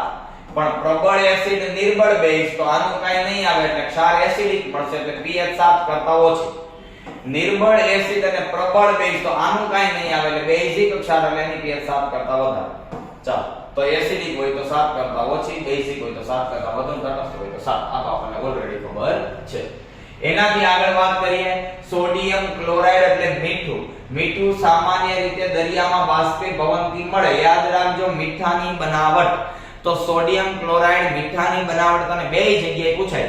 ચેપ્ટર નંબર 4 ની અંદર NaCl વચ્ચે બંધ બનાવી મીઠાની બનાવટ પૂછાય અને અહીંયા પણ તને મીઠું બનાવીને પૂછાય શકે. તો જુદી જુદી રાસાયણિક પ્રક્રિયા પ્રમાણમાં ઓછા વધુ પ્રમાણમાં આપણને મીઠું મળે છે કે જે છે રોક સોલ્ટ. રોક સોલ્ટ શું છે? રોક એટલે પથ્થર અને સોલ્ટ એટલે ક્ષાર. દરિયાનો વરસાદ જમીન ઉપર પડે છે. આ પાણી ઢસડાય અને દરિયા સુધી પહોંચે ત્યારે પથ્થરમાં રહેલા ઘણા બધા ક્ષાર એની અંદર ભળે. ઈ ક્ષાર દરિયાની અંદર જઈ અને કથ્થાઈ રંગમાં રૂપાંતરિત થાય. કેવા રંગની અંદર? કથ્થાઈ રંગમાં. અને કથ્થાઈ રંગના જે ખડક બને, પથ્થર બને, આ બધાને રોક સોલ્ટ તરીકે ઓળખવામાં આવે છે. જેનો ઉપયોગ ક્યાં થાય તો કે રસોઈમાં, ખાદ્ય પદાર્થમાં, સંરક્ષક તરીકે. સંરક્ષક એટલે સાચવવા માટે, સંગ્રહ કરવા માટે. આપણને ખબર છે અથાણાની અંદર જરૂરિયાત કરતા વધારે મીઠું નાખવામાં આવે. શું કામ? એને તો કે અથાણું સચવાઈ રહે, બગડે નહીં એટલા માટે. ચાલો એનાથી આગળ આપણે વધીએ તો સોડિયમ હાઇડ્રોક્સાઇડ. આમાંથી ખાસ જરૂરી પ્રક્રિયા સોડિયમ હાઇડ્રોક્સાઇડ એટલે NaOH ક્લોર આલ્કલી પ્રક્રિયા દ્વારા NaCl માંથી બનાવવામાં આવે. ક્લોર આલ્કલી પ્રક્રિયા એટલે મોસ્ટ આઇમ્પિક ક્વેશ્ચન છે દોસ્ત. ક્લોર આલ્કલી પ્રક્રિયા કેવો છે? મોસ્ટ આઇમ્પિક ક્વેશ્ચન છે. સમજીએ ક્લોર આલ્કલી પ્રક્રિયા કોને કહેવાય. રેડી? ચાલો તો ક્લોર આલ્કલી પ્રક્રિયાની અંદર અવાહક પાત્રમાં એનોડ અને કેથોડ ધ્રુવ વચ્ચે એક અર્ધપારગમ્ય પટલ. રેડી? આ પાત્ર જે છે બંધ અવસ્થાની અંદર હોય છે. અહીંયા જે છે એ આપણે જગ્યા રાખવાની હોય. શેના માટે? તો કે એનોડ કેથોડના વાયુ બહાર નીકળવા માટે. રેડી? અહીંયા જે છે એ બેટરી જોડવાની. બેટરી પ્લસ માઈનસ એટલે આ પ્લસ અને આ માઈનસ. અહીંયા જે છે શું ભરવાનું? તો અહીંથી ઇનપુટ કરવાનું દરિયાનું ક્ષારીય પાણી. ક્ષારવાળું પાણી એટલે NaCl H2O. અહીંથી ઇનપુટ થયું. હવે તમે જો NaCl અને H2O આ બધાયને વિદ્યુત પ્રવાહની હાજરીમાં પ્લસ માઈનસ ચેપ્ટર 1 માં ભણી ગયા વિદ્યુત પ્રવાહ છૂટાછેડા કરાવી નાખે. તો પ્લસ માઈનસ ના કારણે છૂટાછેડા થઈ જાય, બધું નોખું પડી જાય એટલે Na+Cl- H2+O-. બરાબર? આ H2 અને OH- આવી રીતના બનશે. આ Na+ અને OH- ભેગા મળી NaOH બનાવશે. એટલે એ આ પાત્રમાં અહીંયા બહાર આપણને NaOH મળશે. અને આ હાઇડ્રોજન અને ક્લોરીન, હાઇડ્રોજન પ્લસ છે એટલે માઈનસ ઉપરથી હાઇડ્રોજન મળશે અને ક્લોરીન માઈનસ છે એટલે અહીંયા પ્લસ ઉપરથી આપણને ક્લોરીન મળશે. તો ક્લોર આલ્કલી પ્રક્રિયામાં ત્રણ નિપજ છે. કઈ કઈ? સોડિયમ હાઇડ્રોક્સાઇડ, પછી ક્લોરીન અને હાઇડ્રોજન. ત્રણેયના ઉપયોગ આપણને ખ્યાલ હોવા જોઈએ. આ થઈ ક્લોર આલ્કલી પ્રક્રિયા. વ્યવસ્થિત સમજવાની, વાક્ય પાકા કરવાના બુકમાંથી. રેડી? ચાલો એનાથી આગળ વધીએ તો કે ક્લોર આલ્કલી પ્રક્રિયામાં સોડિયમની બનાવટ થઈ જાય. પછી NaCl H2O, NaOH, H2 ને Cl જેને હમણાં તમને સમજાયું છે. ઉપયોગ ક્યાં? તો કે સાબુ પ્રક્ષાલકની બનાવટમાં, ધાતુઓ પરથી ગ્રીસ દૂર કરવા, કાગળ અને કૃત્રિમ રેસા બનાવવા. ધાતુઓ આ જે પ્રક્ષાલક વાળું છે એ આપણે ચેપ્ટર નંબર 4 ની અંદર જોવાના છે. અત્યારે કઈ જોવાની જરૂર નથી. એનાથી આગળ જઈએ તો વિરંજન પાવડરનું રાસાયણિક સૂત્ર. ભાઈ વિરંજન પાવડરનું રાસાયણિક સૂત્ર ખાસ જરૂરી છે. CaOCl2. બરાબર? એમાંથી ક્લોરીનની શુષ્ક ફોડેલા ચૂના સાથેની પ્રક્રિયા એટલે આ શું છે? ફોડેલો ચૂનો. જો યાદ રાખજે કેલ્શિયમ હાઇડ્રોક્સાઇડ એટલે ફોડેલો ચૂનો થાય અને ચૂનાનું નીતર્યું પાણી એટલે પણ કેલ્શિયમ હાઇડ્રોક્સાઇડ જ થાય. કેલ્શિયમ હાઇડ્રોક્સાઇડ ની ક્લોરીન સાથેની પ્રક્રિયાથી CaOCl2 અને H2O બન્યું. રેડી? આગળ વધીએ તો કે એનો ઉપયોગ આજે છે ક્લોરીન ની ઉપયોગ ક્યાં થશે તો કે પીવાના પાણીને જંતુ મુક્ત કરવા, રાસાયણિક ઉદ્યોગમાં ઓક્સિડેશન કરતા. તને યાદ હોય તો કોર્પોરેશન વાળા આપણી ઘરની ટાંકીમાં પીવાના પાણીમાં બધે ગોળીઓ નાખવા આવે આની જ હોય. લીલન કાપડ માવાના વિરંજન માટે. વિરંજન એટલે લીસું કરવું. કાપડ અને કાગળ જેટલા લીસા છે એટલે એમાં સમજવાનું કે એની અંદર વિરંજન કરેલું છે એટલે કે બ્લીચિંગ કરેલ છે. આપણે કપડા બ્લીચ કરવા દઈએ ને એ લોકો વિરંજન પાવડરમાં ધોવે. આનું સામાન્ય નામ, રાસાયણિક નામ છે કેલ્શિયમ ઓક્સીક્લોરાઇડ. કેલ્શિયમ નો C, ઓક્સિજન નો O અને ક્લોરીન નો ક્લોરાઇડ. Calcium oxychloride. રેડી? ચાલો એનાથી આગળ તો કે બે પ્રકારના સોડા, એક બેકિંગ સોડા અને એક ધોવાનો સોડા. તો બેકિંગ સોડા કઈ રીતના બનશે તો કે બેકિંગ સોડા, ધોવાનો સોડા જે બને એ એક તો મીઠામાંથી બનશે અને એક તો ખાવાના સોડાની રિવર્સિબલ રિએક્શન થી બનશે. રેડી? તો આપણી પાસે ધોવાનો સોડા એટલે Na2CO3 છે. આ Na2CO3 ની રિવર્સિબલ રિએક્શન એટલે કે ધોવાના સોડાની રિવર્સિબલ રિએક્શન, ધોવાના સોડાની કાર્બન ડાયોક્સાઇડ અને પાણી આરે પ્રક્રિયા કરાવો એટલે ખાવાનો સોડા CaHCO3 બની જાય, જે તને સાવ સહેલું પડશે. રેડી? એટલે આ પ્રક્રિયા પણ કરવાની અને ઓલી પ્રક્રિયા પણ કરવાની. ઉપયોગ ક્યાં તો કે એન્ટાસિડ તરીકે. આપણને ખબર છે આપણે એસિડિટી કેવું થાય ત્યારે આ સોડાનો ઉપયોગ કરીએ છીએ. ઈનો કામ શરૂ કરે છે તમને બરાબર. બેકિંગ પાવડર બનાવવામાં સોડિયમ સોડા એસિડ અગ્નિશામક એટલે આગ બુઝાવવા માટે. રાસાયણિક નામ સોડિયમ હાઇડ્રોજન કાર્બોનેટ અને HCO3. એવી જ રીતના ધોવાનો સોડા આ જ પ્રક્રિયા ઊંધી બરાબર. સોરી અહીંયા એને આવશે. ખાવાના સોડાનું વિઘટન કરો એટલે ધોવાનો સોડા મળે. તો આ ખાવાનો સોડા એનું ઉષ્માની હાજરીમાં વિઘટન કર્યું એટલે ખાવાનો સોડા ધોવાનો સોડા મળી ગયો. ઈ જ ધોવાનો સોડા એમનેમ કામ કરશે નહીં એટલે એને સ્ફટિકીકરણ કરાવવું પડશે એટલે પાણીમાં નાખવું પડશે. જ્યારે આ સોડાને તમે પાણીમાં નાખો એટલે કે H2O આરે પ્રક્રિયા કરાવો એટલે આ સ્ફટિકીકરણની પ્રક્રિયા થાય અને ધોવાનો સોડા બને છે. એટલે Na2CO3 * 10H2O શું થયો? ધોવાનો સોડા. એનો ઉપયોગ તો કાચ, સાબુ, બોરેક્સ વગેરે ઉત્પાદનની અંદર કઠિનતા દૂર કરવા. જો યાદ કરો તમે પહેલી વખત માથું ધોવો ત્યારે ફીણ ન વળે, બીજી વખત શેમ્પુ નાખીને માથું ધોવો એટલે ફીણ વળે. શા માટે તો કે પહેલી વખત પાણીમાં કઠિનતા હોય પણ એ તમે શેમ્પુ નાખ્યું એટલે કઠિનતા દૂર થઈ ગઈ. એનાથી આગળ કાગળ કાપડ ઉદ્યોગની અંદર. હવે લાસ્ટ ક્વેશ્ચન અને વેરી મોસ્ટ આઈએમપી. આ ચાર ક્વેશ્ચન માંથી એક ક્વેશ્ચન તો હોય અને હોય જ 100% હોય. ક્યાં ચાર તો કે વિરંજન પાવડર, બ્લીચિંગ પાવડર એટલે બેકિંગ સોડા, ધોવાનો સોડા અને પીઓપી. પીઓપી તો વેરી મોસ્ટ આઈએમપી. કેવી રીતના તો કે તમે જીપ્સમની અંદર જળ વિભાજન કરવાનું. જીપ્સમ જો ભાઈ CaSO4 * 2H2O જીપ્સમ છે. ઘણા બધા જીપ્સમ અને પીઓપી ના રાસાયણિક સૂત્રમાં કન્ફ્યુઝન થઈ જાય. આ જીપ્સમ છે.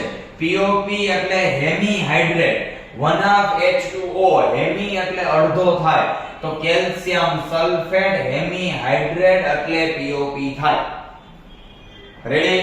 કેલ્શિયમ સલ્ફેટ * 2H2O એટલે જીપ્સમ થશે.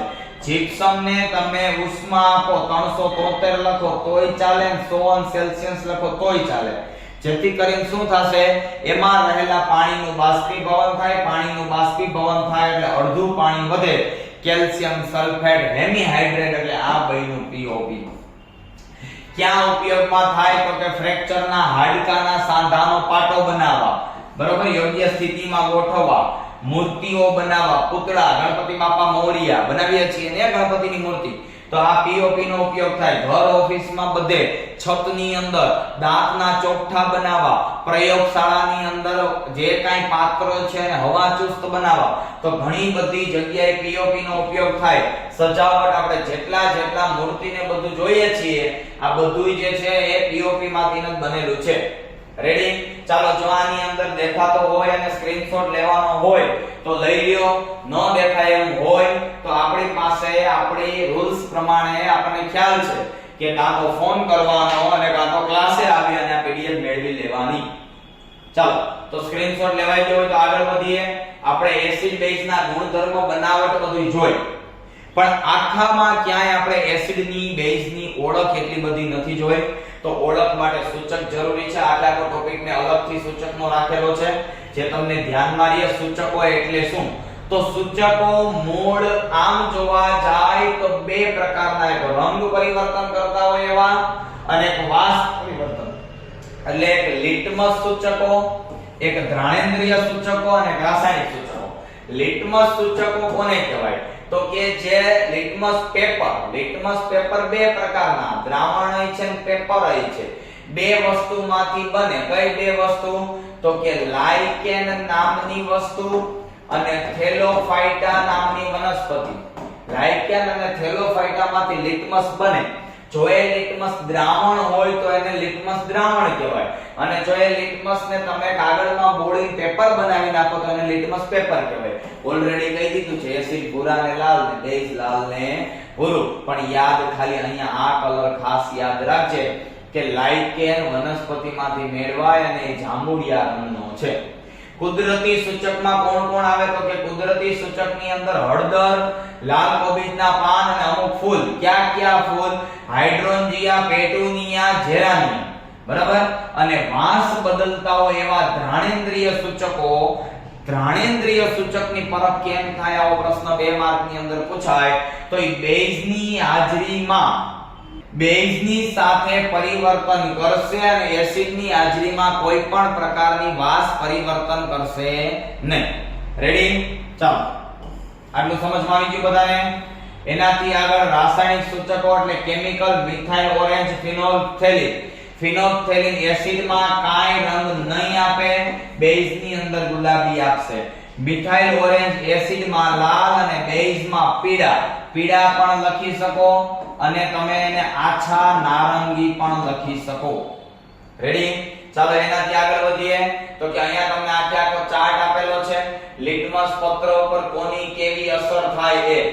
રેડી? તો આ એસિડની અસર, આ બધા એસિડ છે તો લિટમસ પત્ર ભૂરા અને લાલ બનાવે, ફિનોલ્ફથેલિનમાં રંગવિહીન બને, મિથાઇલ ઓરેન્જમાં લાલ બને.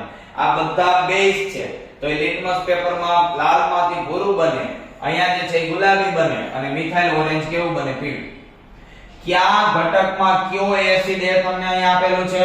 કેની અંદર કયો એસિડ? તો વિનેગરની અંદર એસિટિક એસિડ કે જેનું રાસાયણિક સમીકરણ CH3COOH છે. CH3COOH. પછી લીંબુ અને સંતરું સાઇટ્રિક એસિડ, આંબલી ટાર્ટરિક, ટમેટો ઓક્ઝેલિક એસિડ, દૂધ દહીં લેક્ટિક એસિડ, કીડીનો ડંખ મિથેનોઇક એસિડ.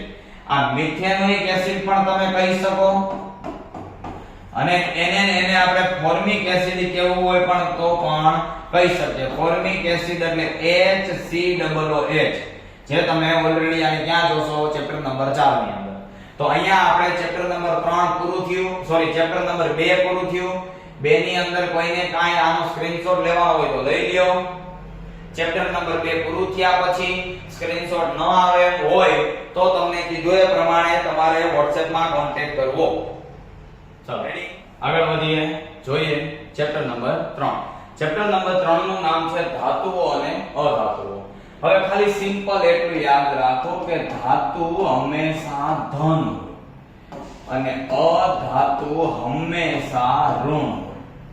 ધાતુ હંમેશા ધન, અધાતુ હંમેશા ઋણ. યાદ રાખવાનો, ધાતુનોય ધ, ધનનોય ધ. ધાતુ ધન, અધાતુ ઋણ. તો ધાતુ અને અધાતુના પહેલા તો ભૌતિક ગુણધર્મ ખબર હોવી જોઈએ. રેડી? તો ધાતુ અધાતુના ભૌતિક ગુણધર્મની અંદર પેલું શુદ્ધ અવસ્થામાં ચળકાટ ધરાવે. શુદ્ધ અવસ્થામાં ચળકાટ ધરાવે. જો ધાતુ ચળકાટ ધરાવે છે. રેડી? બીજી વાત કરીએ તો કે તણાવપણા અને ટીપાવપણાનો ગુણ ધરાવે. એટલે કે તણાવપણાની અંદર એ પાતળું પતરું બને, સોરી ટીપાવપણામાં પતરું બને અને તણાવપણામાં તાર બને. એટલે કાં તો એ તાર અને પતરું બની શકે છે. આ જે છે એની વાત થઈ ધાતુની અંદર. એમાં જે છે એ તણાવપણાની અંદર સૌથી વધુ તણાવપણાનો ગુણધર્મ જોવા મળતો હોય તો એ સોનું. 1 માર્કમાં પૂછાય તો તણાવપણાનો સૌથી વધુ ગુણધર્મ કેની અંદર છે? સોનાની અંદર. ઉષ્મા અને વિદ્યુતના સુવાહક છે. ઉષ્મા અને વિદ્યુતના કેવા છે? સુવાહક. એટલે કે એમાંથી વિદ્યુત પ્રવાહ પસાર થાય. શા માટે? તો કે એ ધાતુ જે છે હંમેશા કેવા હોય? ધન હોય. તો ધન હોય એટલે મુક્ત ઇલેક્ટ્રોન એની અંદર હોય. પણ એમાં અપવાદ છે. શીશુ અને પારો એ ઉષ્માના મંદ વાહક છે. શીશુ અને પારો કેવા છે? ઉષ્માના મંદ વાહક. બધાયમાં અપવાદ આવશે, હમણાં જોશું આપણે બધાયની અંદર અપવાદ. અને 1 માર્ક ની અંદર ખાસ વધારે અગત્યના આ બધાયના અપવાદ જ છે. રેડી? એનાથી આગળ વાત કરીએ મોટા ભાગના ઘન સ્વરૂપે. પણ જો આવ્યું અપવાદમાં પારો શું છે? ધાતુ હોવા છતાં પણ પ્રવાહી સ્વરૂપે છે. તો યાદ રાખજો અપવાદની અંદર પારો સામાન્ય રીતે કઠણ અને મજબૂત હોય. સામાન્ય રીતે કેવા હોય છે? કઠણ અને મજબૂત. પણ સોડિયમ અને પોટેશિયમમાં ધાતુઓ એવી છે આપણા ઇરેઝર જેવી કે જેને ચપ્પાની મદદથી કાપી શકાય. તો આની અંદર અપવાદમાં કોણ આવશે? સોડિયમ અને પોટેશિયમ. પછી તો કે એના ગલન બિંદુ ખૂબ ઊંચા છે. તમે ધાતુને ગરમ કરો તો બહુ તાપમાન વધે ત્યારે ઓગળે, ત્યાં સુધી ઓગળે નહીં. એટલે એના ગલન બિંદુ ખૂબ ઊંચા છે. પણ બે ધાતુ એવી છે કે ગેલિયમ અને સીઝિયમ, આના ગલન બિંદુ ખૂબ નીચા છે. એને તમે હાથમાં લ્યો તોય એ ઓગળી જાય. એટલે હથેળીમાં રાખતા પણ પીગળી જાય. 1 માર્કમાં પૂછાય હથેળીમાં રાખતા પીગળી જતી ધાતુનું નામ જણાવો. તો અહીંયા નામ આવશે ગેલિયમ અને સીઝિયમ. આ વાત થઈ ભૌતિક ગુણધર્મની. ભૌતિક ગુણધર્મ એટલે શું? કે જે આપણને બહાર જોતા આઈડિયા આવી જાય એવા ગુણધર્મ. રેડી? તો ધાતુના ભૌતિક ગુણધર્મ એવા જ આપણે જોઈ લઈએ અધાતુના ભૌતિક ગુણધર્મ. પણ દોસ્ત ખાસ યાદ રાખજે કે ધાતુ અધાતુ અપવાદમાં પણ પૂછાય. મતલબ કે તફાવત સ્વરૂપે પણ પૂછાય. બંનેના અપવાદ પણ પૂછાય. ખાલી ધાતુ પણ પૂછાય, ખાલી અધાતુ પણ પૂછાય. ચાલો અધાતુના ગુણધર્મ જોઈએ તો શુદ્ધ અવસ્થામાં ચળકાટ ધરાવતા નથી. જો લાકડું ચમકે નહીં. શુદ્ધ અવસ્થામાં ચળકાટ ધરાવતા નથી. પણ એમાં એક અપવાદ છે. કોણ? આયોડીન. આયોડીન અપવાદ હોવા છતાં અધાતુ હોવા છતાં પણ ચળકાટ ધરાવે છે. બરાબર? બધાને ખ્યાલ છે ને? આયોડીન.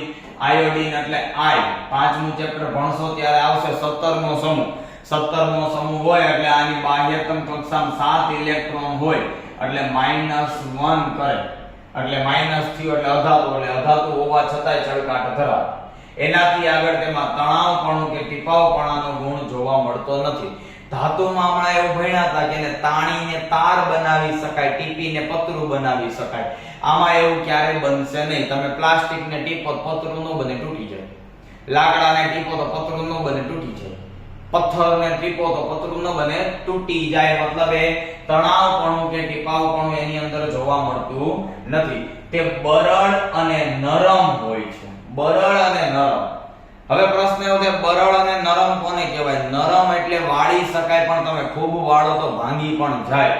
ધાતુ એમ ભાંગે નહીં, વાળો એટલી વળે.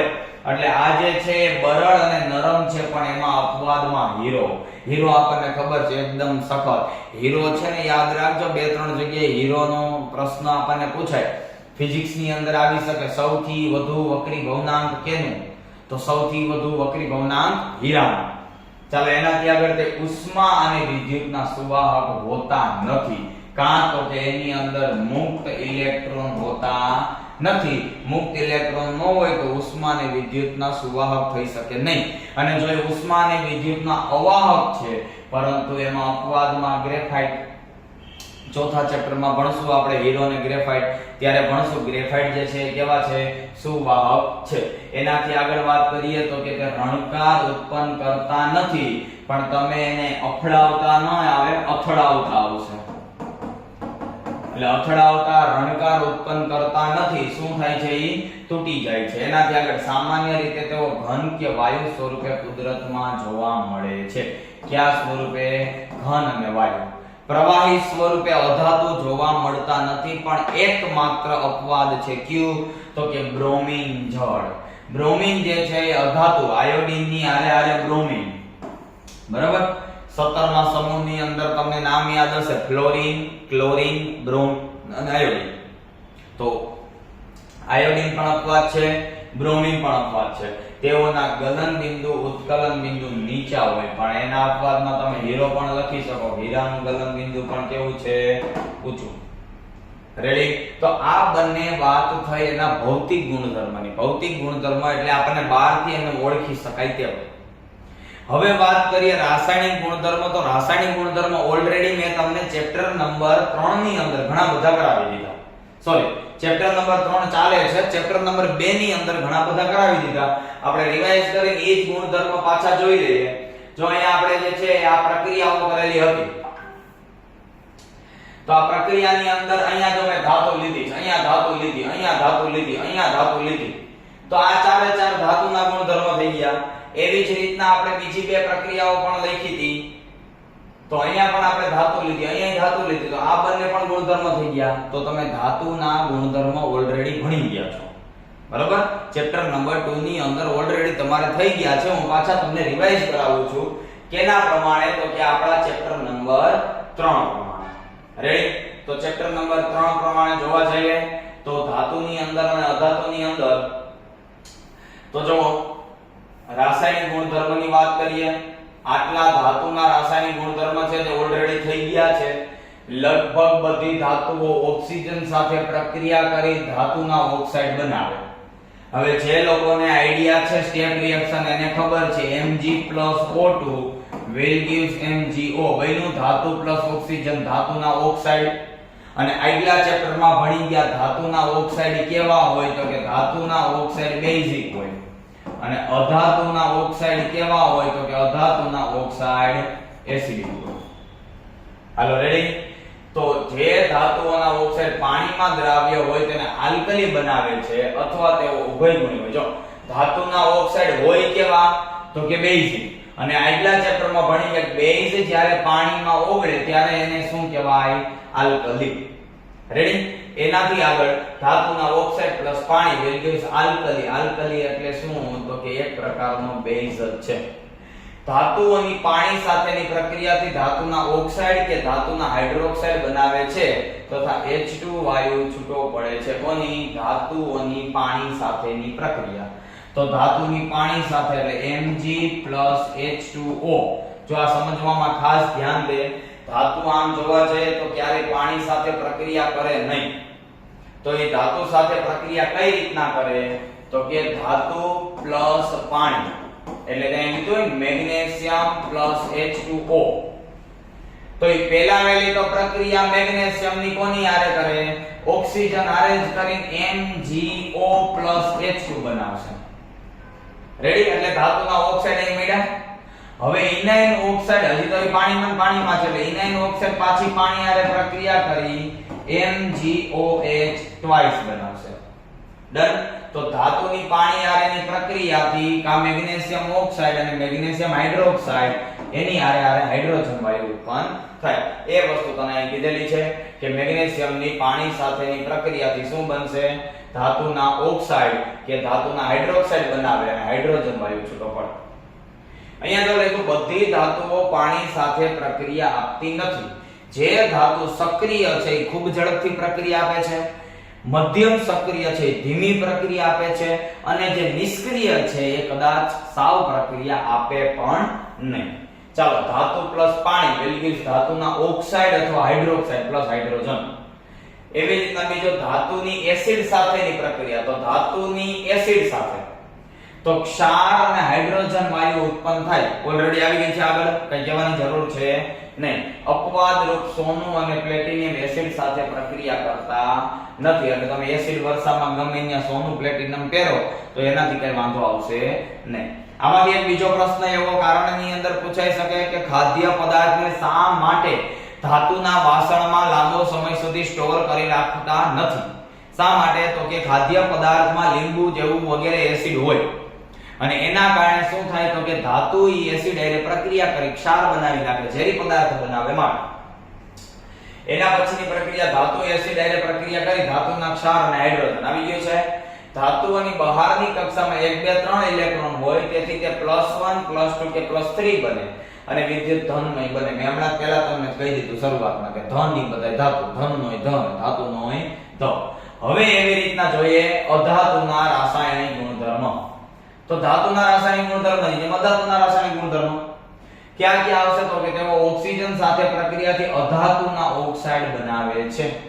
તો જેમ ધાતુ પ્લસ ઓક્સિજન ધાતુના ઓક્સાઇડ, એમ અધાતુ પ્લસ ઓક્સિજન અધાતુના ઓક્સાઇડ, અધાતુ પ્લસ ઓક્સિજન અધાતુના ઓક્સાઇડ. અધાતુના ઓક્સાઇડ સામાન્ય રીતે એસિડ કે તટસ્થ ઓક્સાઇડ હોય. એસિડિક ઓક્સાઇડ મેં તમને પહેલા ચેપ્ટરમાં કહી દીધું કે એસિડનો ય અને અધાતુનો ય એટલે અધાતુના ઓક્સાઇડ કેવા હોય?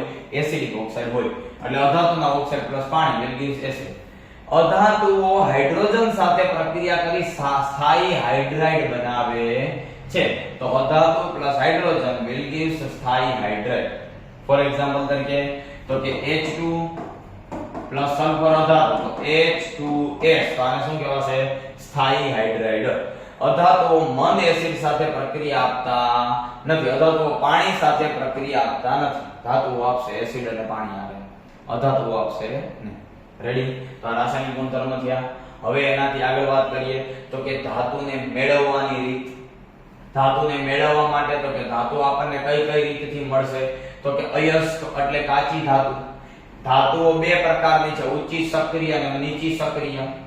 નીચી સક્રિય આપણને હંમેશા સલ્ફાઇડ સ્વરૂપે મળશે અને આ જે છે જે સલ્ફાઇડ સ્વરૂપે મળે છે એમાં આપણે અલગ અલગ શુદ્ધિકરણ કરાવી શકીએ. જે ઊંચી સક્રિય છે એ આપણને પીગળેલા અયસ્કનું વિદ્યુત વિભાજન કરવાથી આપણને શુદ્ધ સ્વરૂપે મળશે. વિદ્યુત વિભાજન તમને બધાને ખ્યાલ છે કે એનોડ ઉપર ને કેથોડ ઉપર બંને બાજુ અલગ અલગ હોય જાય અને વિદ્યુત વિભાજન કહેવાય. હવે તો કે અયસ્કનું ભુંજન. ભુંજન એટલે ખાસ યાદ રાખજે ઓક્સિજનની હાજરીમાં દહન. ઓક્સિજન એટલે વધુ પડતી હવાની હાજરીમાં. જો વધુ હવા તો ભુંજન, ઓછી હવા તો કેલ્સિનેશન. બરાબર? ભુંજન હંમેશા સલ્ફાઇડ સંયોજનનું થશે.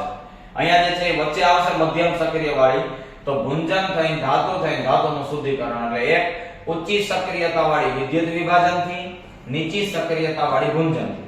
પણ મધ્યમ સક્રિયતા વાળી જે ધાતુ છે આપણને બે સ્વરૂપે મળે, કાર્બોનેટ અને સલ્ફાઇડ. હમણાં કીધું સલ્ફાઇડ હોય તો ભુંજન થાય, કાર્બોનેટ હોય તો કેલ્સિનેશન થાય. ધાતુના ઓક્સાઇડ મળે. હજી મારે ઓક્સાઇડ કાઢવાનું છે, મારે ધાતુ મેળવવી છે તો ઓક્સાઇડ ને કાઢવા માટે રિડક્શન કરાવવાનું.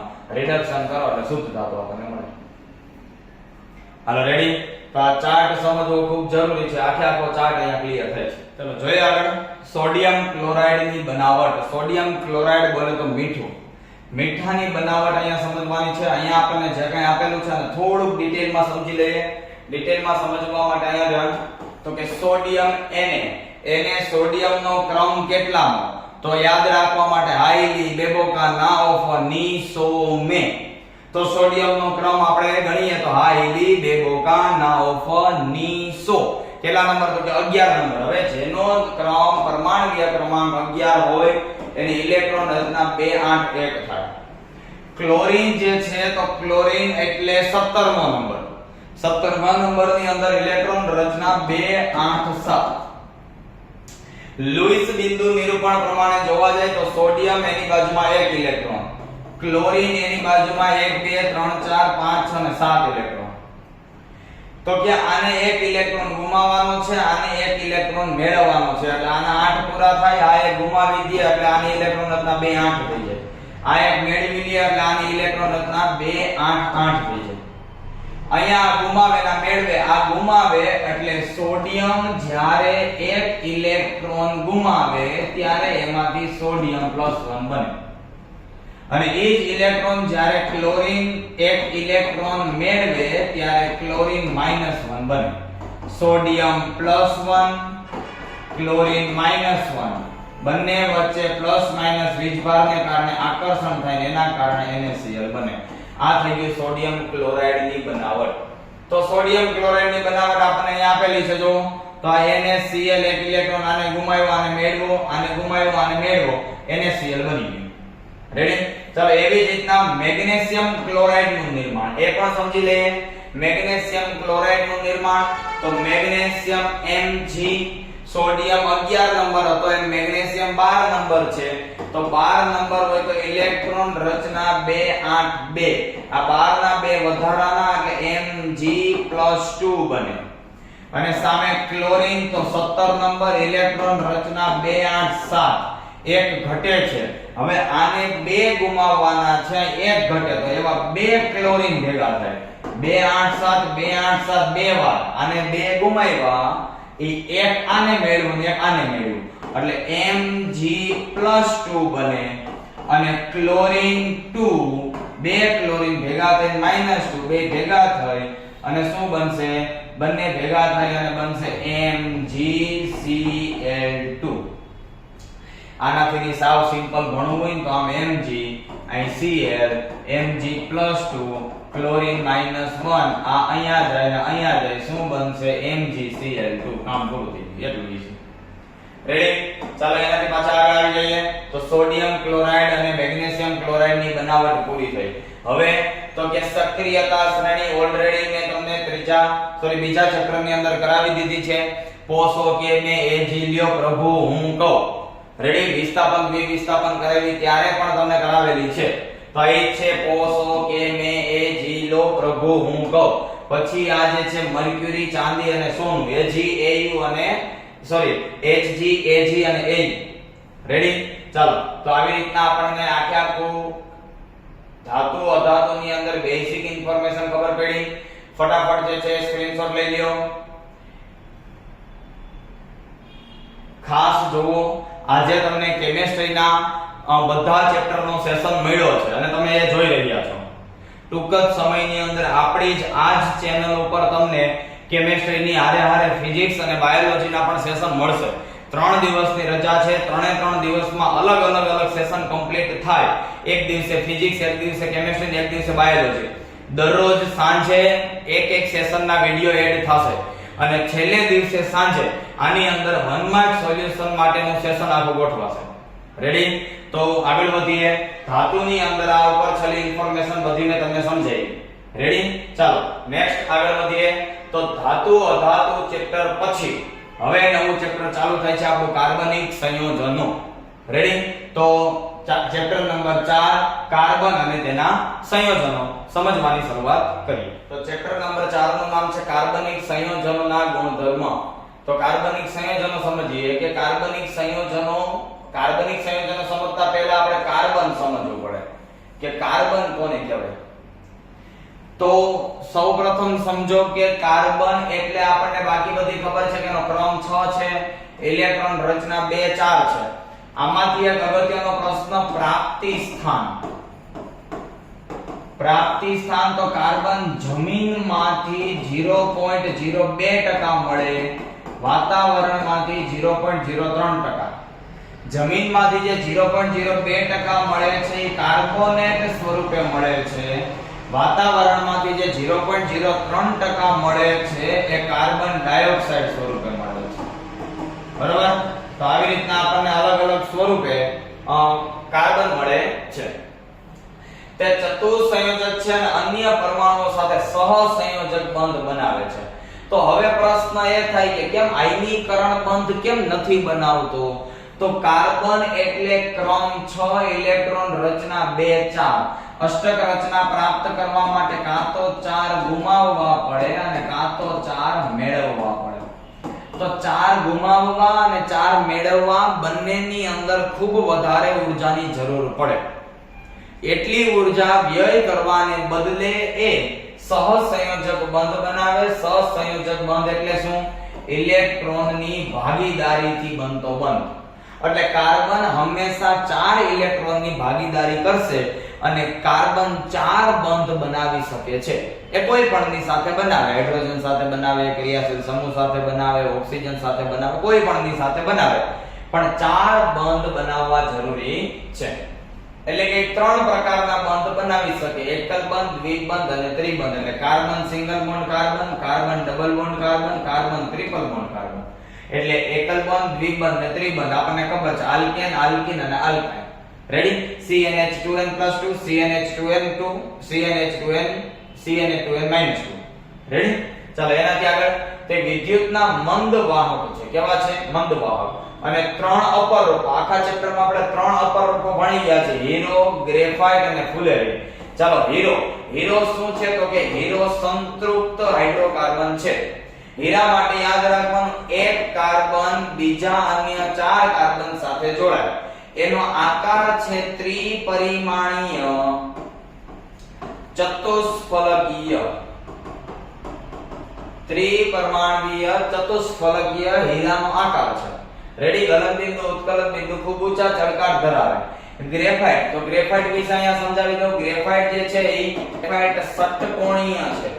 ષટ્કોણીય અને સ્તરીય રચના. ખાસ યાદ રાખજો, ગ્રેફાઇટમાં છે પૂછાય. ગ્રેફાઇટ એટલે ષટ્કોણીય સ્તરીય રચના. આપણને કેની અંદર આ જરૂરી છે? તો કે ગ્રેફાઇટ એક કાર્બન અન્ય 3 કાર્બન સાથે જોડાય એટલે એની અંદર એક ડબલ બોન્ડ બને, અને ડબલ બોન્ડ હોય એટલે એને શું કહેવાય?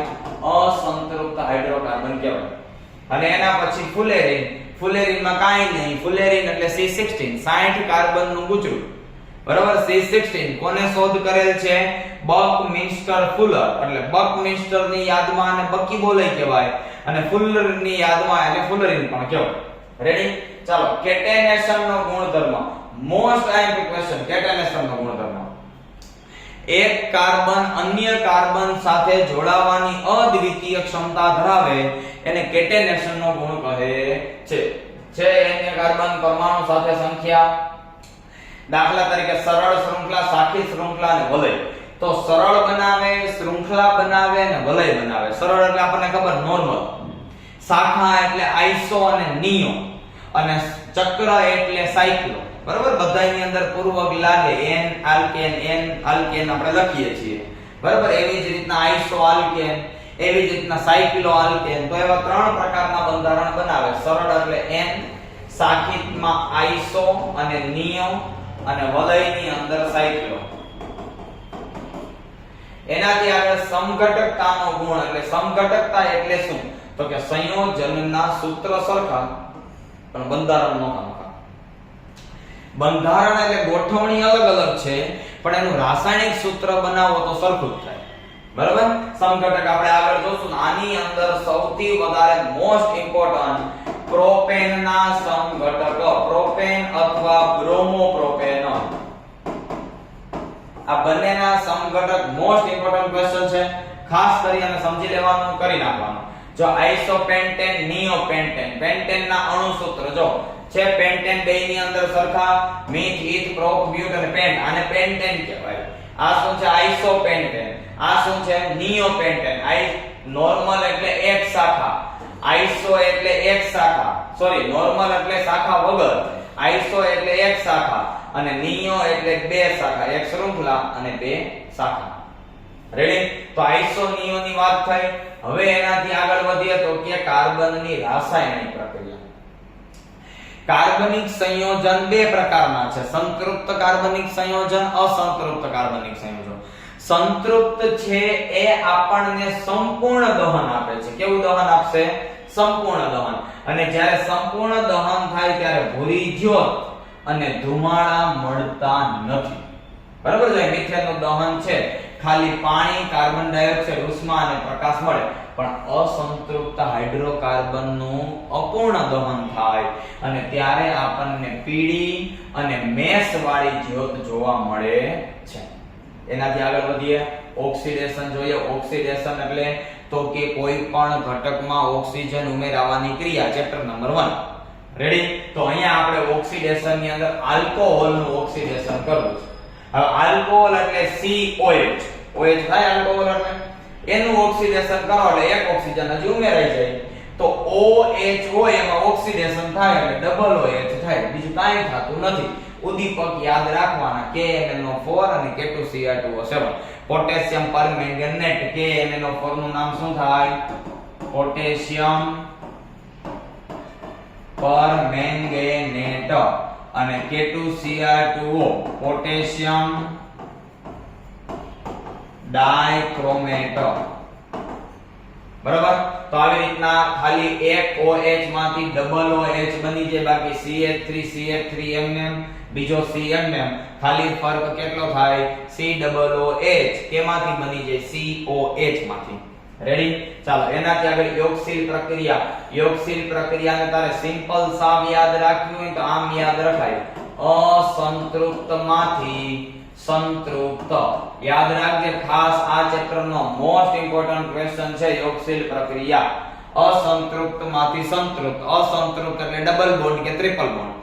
ડબલ બોન્ડ અને ટ્રિપલ બોન્ડમાં તો હાઇડ્રોજન ઉમેરી દે એટલે બંધ તૂટી જાય. બંધ તૂટી જાય એની બદલે એક એક તારે હાઇડ્રોજન ઉમેરવાનો થાય. એ હાઇડ્રોજન અહીંયા આપણે બે જગ્યાએ મૂકેલ છે. બરાબર? તો અહીંયા પણ આપણે +H2 કરવું પડે. હાઇડ્રોજન ઉમેરો એટલે શું થાય? ડબલ બોન્ડ તૂટી જાય, સિંગલ બોન્ડ બની જાય. આ અસંતૃપ્તમાંથી સંતૃપ્ત થયું, કાંઈ થયું નથી. રેડી? આ બે હાઇડ્રોજન શું છે? તો કે આ બે હાઇડ્રોજન આપણે જ્યાં ઉમેર્યા નીવડાવી છે, બીજું કાંઈ નક્કી નથી. રેડી? ચાલો એનાથી આગળ વિસ્થાપન પ્રક્રિયા જોઈએ. તો કે વિસ્થાપન પ્રક્રિયા કોને કહેવાશે? તો યાદ છે વિસ્થાપન પ્રક્રિયા એટલે શું હતું? કોઈ એક અમીર ઘટક આવે એટલે આ ગરીબ ઘટક એને મૂકીને વહી જાય. આને વિસ્થાપન કહેવાય ને. ચેપ્ટર નંબર 1 યાદ કરો. રેડી? તો કોઈ એક આવે એટલે જો અહીંયા CH4 છે તો CH4 ને આપણે આમ લખી શકીએ CH H H અને H. હવે માનો કે ક્લોરીન આવ્યું Cl2, તો આ ક્લોરીન અહીંયા આવ્યું ને હાઇડ્રોજન આની હારે વહી ગયું. એટલે વહીનું શું? તો કે આવી રીતના બની ગયું CH H અને H. હાઇડ્રોજનની બદલે આવી ગયું ક્લોરીન. હાઇડ્રોજનની બદલે શું આવી ગયું? ક્લોરીન. રેડી? હાઇડ્રોજનની બદલે ક્લોરીન અને આ હાઇડ્રોજન ત્યાં વહી ગયો એટલે ત્યાં બની ગયું HCl. ડન?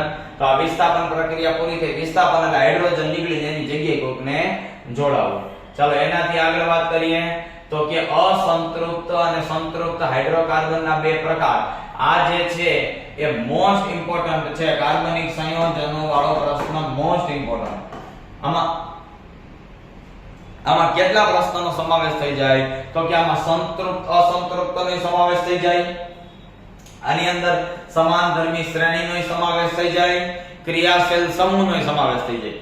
એટલે ચાર પ્રશ્ન ખાસ મોસ્ટ ઇમ્પોર્ટન્ટ છે. ક્યાં ક્યાં? તો કે અસંતૃપ્ત સંતૃપ્ત, સમાનધર્મી શ્રેણી, ક્રિયાશીલ સમૂહ અને યોગશીલ પ્રક્રિયા. રેડી? ચાલો તો કાર્બનિક સંયોજનોની એવી શ્રેણી કે જે બંને એકબીજાના ક્રમિક સંયોજનો હોય. એટલે methane, ethane, propane, butane, pentane, hexane, heptane, octane, methanol, ethanol, propanol, butanol, pentanol, methanoic acid, ethanoic acid, propanoic acid. ટૂંકમાં જેની અંદર સળંગ સાંકળ ચાલી જતી હોય એને સમાનધર્મી શ્રેણી કહેવાય. યાદ રાખવાનું, સમાનધર્મી શ્રેણીમાં પૂર્વક પ્રત્યય સમાન. પૂર્વક અને પ્રત્યય સમાન હોય તો એનો મતલબ શું? તો કે એનો મતલબ કે એમાં રહેલો ક્રિયાશીલ સમૂહ પણ કેવો હોય? સમાન. અને જ્યારે ક્રિયાશીલ સમૂહ પણ સમાન હોય તો એના ગુણધર્મ પણ કેવા હોય? સમાન. અને જ્યારે ગુણધર્મ પણ સમાન હોય તો ત્યારે તે પ્રક્રિયા પણ કેવી કરે? સમાન પ્રક્રિયા કરે છે. તો આટલું બધું ક્રિયાશીલ આ સમાનધર્મી શ્રેણી માટે યાદ રાખજો. બરાબર? બાકી તમે મિથેન માંથી ઇથેન માં જાઓ એટલે CH2 નો વધારો થાય. ઇથેન માંથી પ્રોપેન, બ્યુટેન, પેન્ટેન, હેક્સેન વાયલા જ આવે CH2 નો વધારો થતો જાય. અને CH2 નું દળ 14 એટલે તમે એમ કહો તોય હાલે કે CH2 નો વધારો થાય એવું કહો તોય હાલે અને 14 યુનિફાઈડ નો વધારો થાય તોય હાલે. U એટલે યુનિફાઈડ. U એટલે શું થશે? યુનિફાઈડ. યુનિફાઈડ ક્યાંથી ઉતરી આવ્યો? તો યુનિફાઈડ શબ્દ AMU ઉપરથી ઉતરી આવ્યો. AMU નો અર્થ શું? તો કે AMU એટલે એટોમિક માસ યુનિટ. એટોમિક માસ યુનિટ. રેડી? તો આના આધારે સમાનધર્મી શ્રેણીના એટલે કે હાઇડ્રોકાર્બનના બે પ્રકાર પડ્યા. ક્યાં ક્યાં? સંતૃપ્ત, અસંતૃપ્ત. સંતૃપ્ત એટલે શું? એને જેટલા જોઈ એટલા હાઇડ્રોજન મળી જાય અને સંતૃપ્ત કહેવાય. એટલે માનો કે આ છે કાર્બન અને કાર્બન, તો એને જેટલા જોઈ 1 2 3 4 5 અને 6 જોઈ 6 એ 6 મળી ગયા તો સંતૃપ્ત. પણ માનો કે આયા છે કાર્બન હોય તો 1 2 અહીંયા બીજો કાર્બન 3 અને 4 હવે મળે એમ નથી તો એને અસંતૃપ્ત કહેવાય. જરૂર હોય એટલા હાઇડ્રોજન મળી જાય તો સંતૃપ્ત, જરૂર હોય એટલા ન મળે તો અસંતૃપ્ત. તો માનો કે હાઇડ્રોજન ન મળ્યા તો શું કરશે? તો હાઇડ્રોજન ન મળે તો એના બદલામાં એ 2 બંધ કે 3 બંધ બનાવી નાખશે. કાર્બન ને તો ભાગીદારી જ કરવાની છે. હાઇડ્રોજન આરે કરે, કાર્બન આરે કરે, શું ફરક પડે? બરાબર. તો કાર્બન જે છે જો બધાય સિંગલ બોન્ડ હોય તો આલ્કેન, ડબલ બોન્ડ હોય તો આલ્કીન, ટ્રિપલ બોન્ડ હોય તો આલ્કાઇન. તો આલ્કેન, આલ્કીન, આલ્કાઇન એટલે બધાય વચ્ચે એકલ બંધ, કોઈ એક જગ્યાએ દ્વિબંધ, કોઈ એક જગ્યાએ ત્રિબંધ. રેડી? અહીંયા જે છે સામાન્ય સૂત્ર CN2N+2, CN2N, CN2N-2 આ ખાસ યાદ રાખવાનું. બરાબર? આની અંદર n પ્રત્યય, આમાં ઇન, આમાં આઇન, alkane, alkene, alkyne, methane, ethane, propane, butane આમાં આવશે. મિથિન, ઇથિન, પ્રોપેન, બ્યુટીન આમાં આવશે. મિથાઇન, ઇથાઇન, પ્રોપાઇન, બ્યુટાઇન, પેન્ટાઇન, હેક્સાઇન એ બધું એની અંદર આવશે. રેડી? ચાલો. એનાથી આગળ પ્રક્ષાલકોને બધું પછી પેલા ક્રિયાશીલ સમૂહ જોઈ લઈએ. તો જો બંધારણના આધાર આપણે બહુ શરૂઆતમાં જોઈ ગયા સરળ શૃંખલા, શાખિત શૃંખલા ને વલય. વલય એટલે ચકેડું. જો અહીં ચકેડું પૂરું થાય, કાર્બન થી આ કાર્બન, આ કાર્બન થી આ કાર્બન, ત્યાંથી આ કાર્બન, ત્યાંથી આ કાર્બન, ત્યાંથી અહીંયા, ત્યાંથી અહીંયા, ત્યાંથી અહીંયા. ચકેડું પૂરું થયું. આની અંદર શું છે? આ લાંબામાં લાંબી એક હરોળ અને એમાંથી આ પૈડી એક શાખા. અહીંયા એવી કોઈ શાખા પડતી નથી. અને આ કેવું છે? શાખા વગરનું. આ કેવું છે? શાખા વાળું. આ કેવું છે? ચક્ર વાળું. બરાબર? તો આને પેન્ટેન માં આગળ લાગશે n. અહીંયા જે છે આગળ, આની આગળ જે છે એ શું લાગશે? તો કે આની આગળ આપણે આઈસો લગાડી શકીએ. સામાન્ય નામ બનાવવું હોય તો. જો IUPAC નામ બનાવવું હોય તો 2 મિથાઇલ બ્યુટેન. 2 મિથાઇલ બ્યુટેન કેમ? તો કે આ પહેલો, આ બીજો, બીજા કાર્બન ઉપર મિથાઇલ, મિથ, ઇથ, પ્રોપ અને બ્યુટ. રેડી? 4 ની લાઈન છે, એમાં બીજા ઉપર મિથેન છે એવું સાબિત થયું. એવું જ અહીંયા સાયક્લોહેક્સેન એટલે ચક્ર ચાલુ થયું ત્યાંથી પૂરું થાય છે અને હેક્સેન એટલે 3 કાર્બન નું છે. ડન? ચાલો એનાથી આગળ વધીએ. તો કે ક્રિયાશીલ સમૂહ. ક્રિયાશીલ સમૂહ ખાસ આ જે છે કોષ્ટક તમને આપેલું છે, કોષ્ટકનો સ્ક્રીનશોટ લઈ લ્યો. ક્રિયાશીલ સમૂહની અંદર પૂર્વક, પ્રત્યય અને સંજ્ઞા. બરાબર? ખાસ નામકરણનો એકાદો પ્રશ્ન તો હોય જ છે. ક્રિયાશીલ સમૂહ પૂરા થાય પછી પ્રક્ષાલકો. તો પ્રક્ષાલકો એટલે ડિટર્જન્ટ. જો મેં બધાય 1 માર્ક ક્વેશ્ચન આમાં કન્સિડર કર્યા છે. ડિટર્જન્ટ અને સાબુ. તો ડિટર્જન્ટ માંથી 1 માર્ક પ્રશ્ન પૂછાય કે ડિટર્જન્ટ ખાલી જગ્યા છે તો તમારે શું લખવું પડે? તો ડિટર્જન્ટ સોડિયમ અને પોટેશિયમના સલ્ફોનિક એસિડના ક્ષાર છે તો બે ક્ષાર જ, પણ સાબુ શું છે? સોડિયમ પોટેશિયમનો ફેટી એસિડનો ક્ષાર અને ડિટર્જન્ટ સોડિયમ પોટેશિયમનો સલ્ફોનિક એસિડનો ક્ષાર. એટલે અહીંયા સલ્ફોનિક એસિડ યુઝ કરે H2SO4 જેવું, અને જ્યારે અહીંયા એસિડિક એસિડ COOH યુઝ થશે. હાલો રેડી? અહીંયા જે છે કઠિન પાણી સાથે સારી પ્રક્રિયા કરે, આ કઠિન પાણી સાથે કામ કરતા નથી. એટલે ડિટર્જન્ટ એટલે નિરમા પાવડર કે જે પ્રક્રિયા કરે. બરાબર? ગમે એવું પાણી હોય તો ફીણ વાળે. અહીંયા એવું થશે નહીં. તેઓ કેટલાક અવિઘટનીય છે અને આ વિઘટનીય છે. ચામડી માટે નુકસાન કરતા નથી ડિટર્જન્ટ, અને આ ચામડી માટે નુકસાન કરે છે. પાણીમાં તરત ઓગળે છે, પાણીમાં ખૂબ ફીણ ઉત્પન્ન કરે છે. પાણીમાં ઓગળ્યા વગર, મતલબ કે પાણીમાં ઓગળવામાં એને સમય લાગે છે અને ફીણ ખૂબ ઓછા ઉત્પન્ન થાય છે. એનાથી આગળ મિશેલ રચના. ખાસ યાદ રાખવા આ ચેપ્ટરમાંથી મોસ્ટ ઇમ્પોર્ટન્ટ ક્વેશ્ચન છે. કાં તો પ્રક્ષાલક અને કાં તો મિશેલ. પ્રક્ષાલક અને મિશેલ બે, એની અંદર જળ અનુરાગી, જળ વિરાગી આપણને ખબર હોવી જોઈએ કે કઈ પૂછ છે, કઈ શીર્ષ છે. ડન? તો અહીંયા મેજોરિટી ચોથા ચેપ્ટરની બધી વસ્તુ પૂરી થઈ. આ દરેક ચેપ્ટરની અંદર, દરેક ચેપ્ટરમાં આ જ વિડિયોને અંતે તમને ચેપ્ટરના IMP ક્વેશ્ચનનું લિસ્ટ મળશે. એટલે વિડિયો છેલ્લે સુધી જોવો ખૂબ જરૂરી છે. વચ્ચે વચ્ચે ગમે ને અત્યારે હું ચેપ્ટર ચાલુ હોય ત્યારે IMP કહેતો જાઉં છું, પણ IMP નું લિસ્ટ તમને છેલ્લે વિડિયોમાં મળશે. કેમિસ્ટ્રીના 5 ચેપ્ટરનું આજે જેમ જેમ જે વિડિયોના સેશન આવતા જશે એમ એની અંદરથી તમને IMP મળતું જશે. બરાબર? તો અહીંયા આપણે ચેપ્ટર નંબર 4 પૂરું થયું. જો તમને મોબાઈલની સ્ક્રીન ઉપર દેખાતું હોય તો આની અંદર જે છે તમે સ્ક્રીનશોટ લઈ લ્યો. ન દેખાય એમ હોય તો ફરી એક વખત તમને જણાવી દઉં કે આની અંદર તમારે ફરી એક વખત તમને જણાવી દઉં કે અહીંયા તમારે જો પીડીએફ ની જરૂર હોય તો તમે એ પીડીએફ માટે 9925156869 ઉપર તમે મેસેજ કરી WhatsApp ની અંદર WhatsApp મેસેજ કરી આ પીડીએફ તમે મંગાવી શકો છો. રેડી? તો તમે આની ઉપર મેસેજ કરશો તો તમને પીડીએફ મળી જશે. મેસેજ કેવી રીતના કરવાનો છે? હાય પીડીએફ લખીને મોકલવાનું છે, અથવા તો હાય માઇન્ડ ચાર્ટ. રેડી? ચાલો, તો ચેપ્ટર નંબર 4 ની પીડીએફ જો તમારે સ્ક્રીનશોટ લેવાયા હોય તો લઈ લ્યો. પછી આપણે આગળ વધીએ. Chapter number 5. ચેપ્ટર નંબર 5 નું નામ છે તત્વનું આવર્તનીય વર્ગીકરણ. તત્વનું વર્ગીકરણ કરવાનું છે. બહુ નાનું ચેપ્ટર છે, પણ શરૂઆતથી ધ્યાન આપજો. 3 વૈજ્ઞાનિકના નમૂના આપણે સમજાવવાના છે. પહેલા તો ડોબરેનનો ત્રિપુટીનો નિયમ. ત્રિપુટી શું કહે છે? પહેલા અને છેલ્લાને જ્યારે 3 તત્વની ત્રિપુટી બનાવવાની, ત્રણે 3 તત્વને ચડતા ક્રમમાં ગોઠવવાના. પહેલા અને છેલ્લાના દળનો સરેરાશ વચ્ચેના તત્વ જેટલો હોય. બીજું કંઈ લેતું નથી.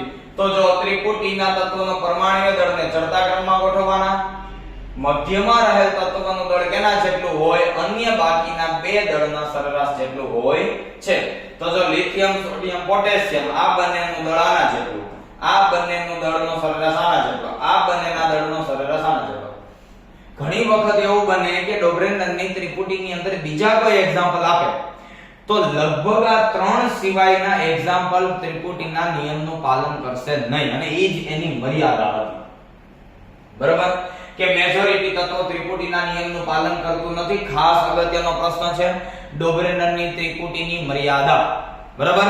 તો એ ત્રિપુટીની મર્યાદા ખાસ સમજો કે મેજોરિટી તત્વ એનું પાલન કરતું નથી. જે તત્વ પાલન કરે છે એ તત્વ પાછા ચડતા ક્રમમાં ગોઠવાતા નથી. એ બધી એની મર્યાદા છે. એ ડોબરેનરનું પૂરું થયા પછી તરત આવે ન્યુલેનનો અષ્ટકનો નિયમ. ન્યુલેનનો અષ્ટકનો નિયમ શું કહે છે કે 8 તત્વને લાઈનમાં ગોઠવા, પણ ત્યારે ખાસ ધ્યાન આપજો કે નિષ્ક્રિય તત્વ નહોતું. નહીતર આ 8 તત્વ આવી રીતના હાઇડ્રોજન પછી ફ્લોરિન 8મા નંબરે નો આવે. બરાબર? નિષ્ક્રિય તત્વ 18મા સમૂહની શોધ થઈ નહોતી. બહુ 5મું ચેપ્ટર બહુ શોર્ટમાં સમજાવેલું છે. જરૂરી હોય એવી જ વસ્તુ લીધેલી છે, એટલે ખાસ સમજજો. તો આની અંદર કોઈ એક તત્વને દળના ચડતા ક્રમમાં ગોઠવવાનો 8મા નંબર પર આવતો તત્વ રિપીટ થાય, એને સરખામણી કરી કોની આરે? સંગીતના સૂર સાથે. સંગીતના સૂર આપણને ખબર છે, સા રે ગ મ પ ધ ની.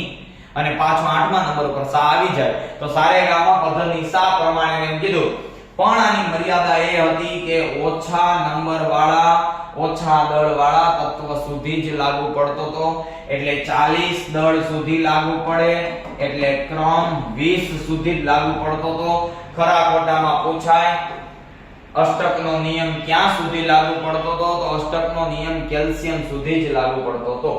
આ બે નિયમ ખોટા પડ્યા પછી હવે ત્રીજો નિયમ એટલે મેન્ડેલિફનો આવર્તનીય નિયમ આવ્યો. મેન્ડેલિફે પોતાનું આવર્ત કોષ્ટક બનાવ્યું. કેવી રીતે બનાવ્યું? તો કે તત્વના ગુણધર્મ તેમના પરમાણ્વીય દળના ચડતા ક્રમમાં આવર્તનીય વિધેય છે. જો ભાઈ તું ખાસ યાદ રાખજે, આ ડોબરેનરે ચડતો ક્રમ લીધો તો દળનો, આ ભાઈ અષ્ટકનો નિયમ આપતી વખતે ન્યુલેન્ડે દળ ધ્યાનમાં લીધું હતું અને મેન્ડેલિફે દળ ધ્યાનમાં લીધું હતું. બરાબર? તો એને પણ એવું કીધું, અને એમને 7 આવર્ત અને 8 સમૂહ. 1 માર્કમાં મોસ્ટ ઇમ્પોર્ટન્ટ પ્રશ્ન, મેન્ડેલિફના આવર્ત કોષ્ટકમાં કેટલા આવર્ત અને કેટલા સમૂહ છે? આધુનિક આવર્ત કોષ્ટક બધાને યાદ હોય કે આધુનિક આવર્ત કોષ્ટકની અંદર 7 આવર્ત અને 18 સમૂહ બધાને યાદ હોય. પણ આમાં ખાસ સમજો, 7 આવર્ત અને 8 સમૂહ હતા. રેડી?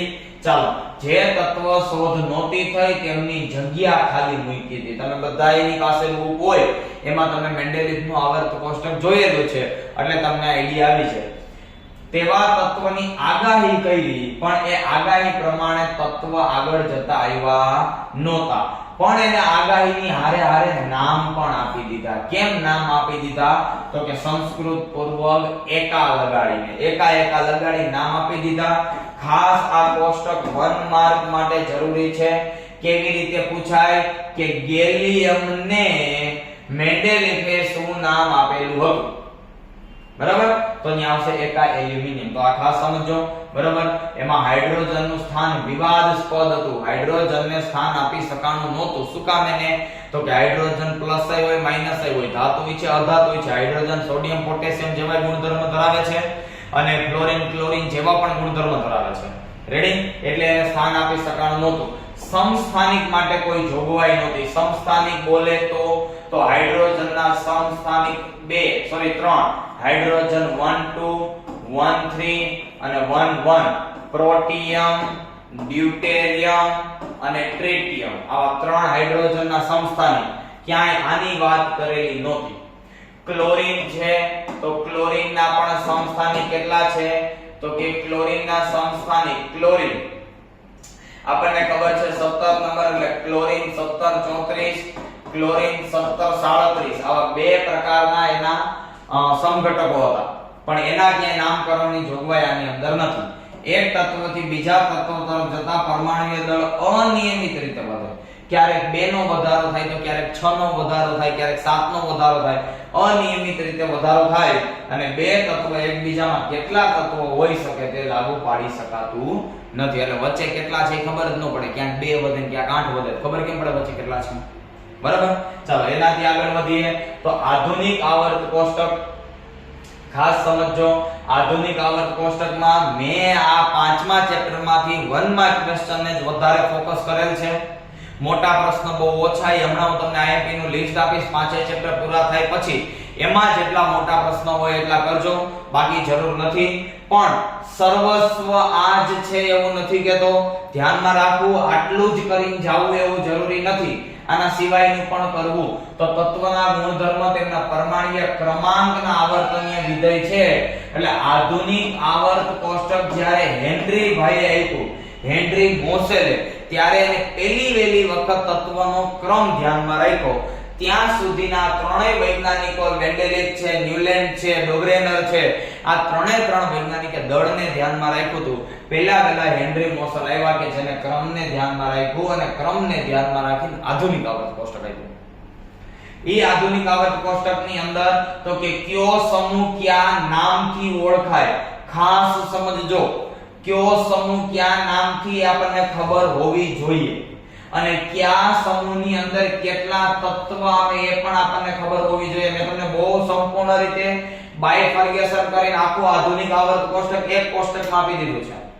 બરાબર, પછી આધુનિક આવર્ત કોષ્ટકની અંદર આ ખાસ લખવું હોય તો લખી લ્યો, વિડિયો પોઝ કરી અને સ્ક્રીનશોટ લેવો પડે હોય તો લઈ લ્યો. ખાસ આમાંથી એકાદો પ્રશ્ન પૂછાય તો આપણે ધ્યાનમાં રહીએ.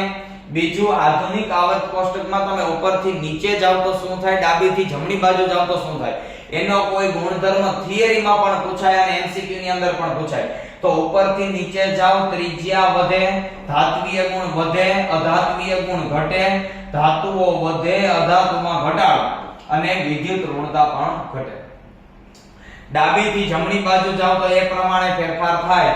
આની અંદર તમારે બીજા નાના પ્રશ્નો મેં લગભગ આમાં કવર કરી લીધા છે, છતાંય બાકી રહી જાય તો મોટા પ્રશ્ન જે કરો એમાં કોઈ નાનો ક્વેશ્ચન ધ્યાનમાં આવે તો આપણે એને કરી લેવાનો છે. તો આ ચેપ્ટર નંબર 5 અહીંયા કમ્પ્લીટ થયું. તો ચેપ્ટર નંબર 5 ની અંદર અહીંયા આખો મેં તમને માઇન્ડ ચાર્ટ સ્ક્રીન પર રાખેલ છે. સ્ક્રીનશોટ લેવો પડે હોય તો લઈ લ્યો અને અધરવાઇઝ તમારે નંબર ઉપર WhatsApp માં મેસેજ કરીને PDF મેળવી લેવી.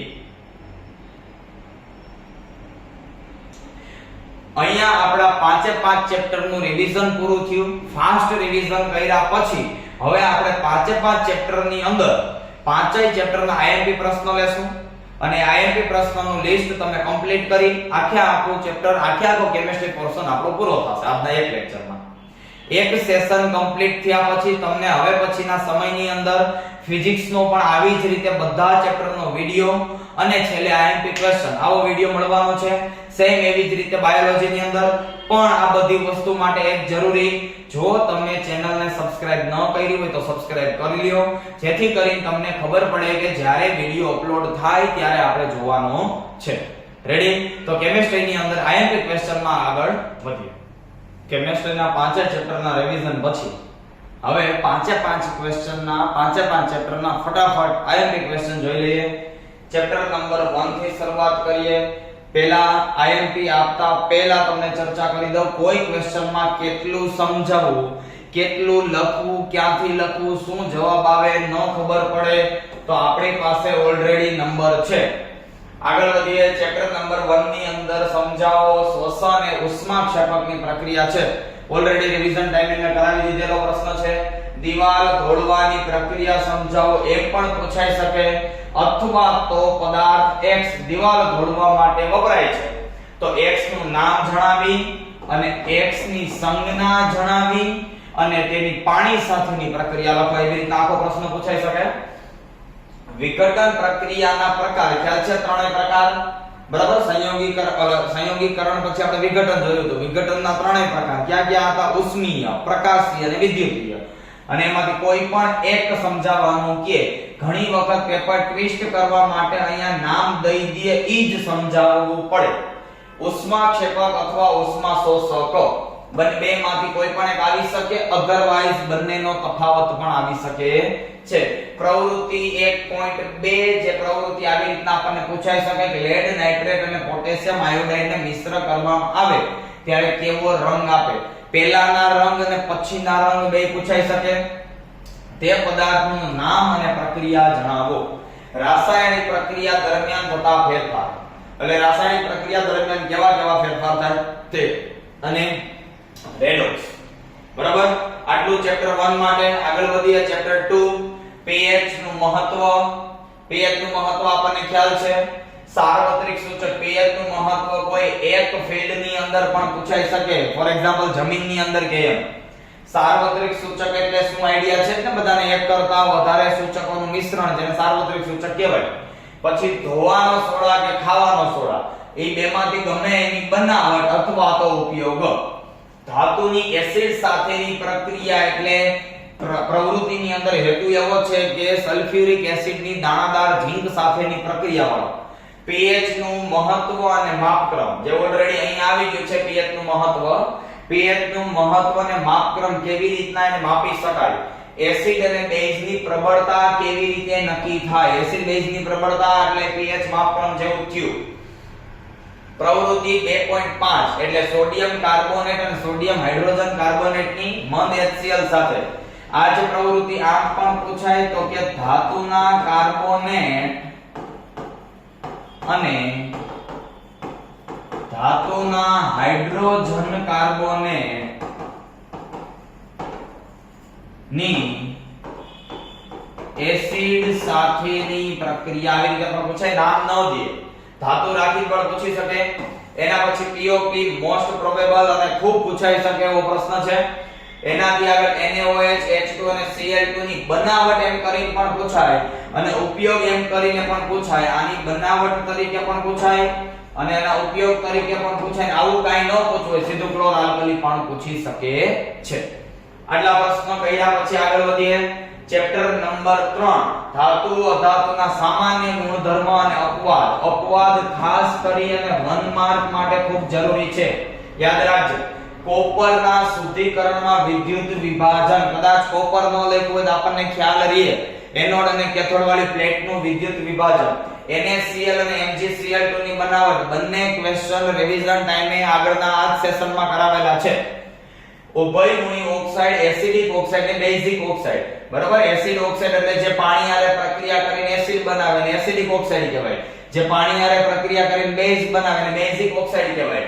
જે બંને ગુણધર્મ એલ્યુમિનિયમ અને ઝિંકના ઓક્સાઇડ કે જે ઉભયગુણી ઓક્સાઇડ છે. થર્મિટ પ્રક્રિયા ખ્યાલ છે બધાને? પેલા ટ્રેનના પાટા વાળી કે જ્યાં એલ્યુમિનિયમ અને Fe2O3 નું સોલ્યુશન બનાવીને અંદર જે છે એ ઓગાળીને અંદર ભરવાની ક્રિયા. ક્ષારણ અને એને અટકાવવાના ઉપાયો. આયનીકરણ સંયોજનની લાક્ષણિકતા 4 લાક્ષણિકતા હતી. બરાબર? ગલન બિંદુ, ઉત્કલન બિંદુ અને બંધની મજબૂતાઈ બધું. ધાતુની શુદ્ધિકરણ એમાં ભુંજન કેલ્સિનેશન એમ અલગ અલગ પૂછાય, આખું ધાતુનું શુદ્ધિકરણ પણ પૂછાય. એના પછી આગળ વધીએ ચેપ્ટર નંબર 4. ચેપ્ટર નંબર 4 ની અંદર આ બધા બિંદુ નિરૂપણ, એટલે બધા બિંદુ નિરૂપણ એટલે જો તમે કોઈ નવનીત પ્રિફર કરતા હોય તો નવનીત ની અંદર પ્રશ્ન 5 થી 11 આના જેવા જ છે. આ એમાંનો કોઈ એક હોઈ શકે અથવા તો એ સિવાયના પણ હોઈ શકે. બરાબર. હેલોજન દ્વિઅણુ એટલે એમાં F2 Cl2 fluorine, chlorine, bromine અને આયોડીન આવી રીતના આવી શકે. બ્રોમીન આયોડીન ની શક્યતા બહુ ઓછી, પણ ફ્લોરીન ક્લોરીન ની વધારે. સાબુની સફાઈ ક્રિયાવિધિ, સાબુની સાફ સફાઈ વાળો પ્રશ્ન આપો મિસ્ટર પ્રક્ષાલક. ક્રિયાશીલ સમૂહ, સમાનધર્મી શ્રેણી, બંધારણીય સમઘટક, એમાંય ખાસ કરી પેન્ટેન અને બ્રોમોપેન્ટેન આ બે ખૂબ અગત્યના. ઓક્સિડેશન અને યોક્સિલ બે પ્રક્રિયા, ભૌતિક ગુણધર્મો ઇથેનોલના અને આલ્કોહોલના બેમાંથી ગમે એકના. રેડી? તો આવી રીતના આખું ચેપ્ટર નંબર 4 અને એનાથી લાસ્ટમાં આવે ચેપ્ટર નંબર 5 ડોબ્રેનરની મર્યાદા, મેન્ડેલિફના આવર્ત કોષ્ટકની રૂપરેખા. મેન્ડેલિફની હોઈ શકે કે આધુનિકની હોઈ શકે, અને મેન્ડેલિફની મર્યાદા. આવી રીતના આ અગત્યના 3 પ્રશ્ન આની અંદર બાકી આની અંદર 1 માર્ક ક્વેશ્ચન પણ આવી શકે છે. ખૂબ સારી રીતે કેમિસ્ટ્રીનું રિવિઝન આખું પૂરું થયું, આઈએમપી ક્વેશ્ચન પૂરા થયા. જો તમારે હજી આની અંદર બાયોલોજી અને ફિઝિક્સ નું પણ કરવું હોય તો ચેનલ સબસ્ક્રાઇબ કરવાનું ભૂલાય નહીં, નહીતર એ લેક્ચર જ્યારે આમાં અપલોડ કરવામાં આવશે ત્યારે તમને રિમાઇન્ડર મળશે નહીં. જો આવી સારી રીતે અને તમને ખૂબ આનંદ આવ્યો હોય અને જાણવા મળેલું હોય તો કેમિસ્ટ્રી કમ્પ્લીટ કર્યા પછી ફિઝિક્સ અને બાયોલોજી માટે રેડી રહેજો. ટૂંક સમયની અંદર એના પણ વિડિયો આવશે, પણ એના માટે તમારે ચેનલને સબસ્ક્રાઇબ કરવી ખૂબ જરૂરી છે. જે લોકોને આ જરૂરી હોય એવા તમારા ગ્રુપ સર્કલ ની અંદર મેક્સિમમ શેર કરો.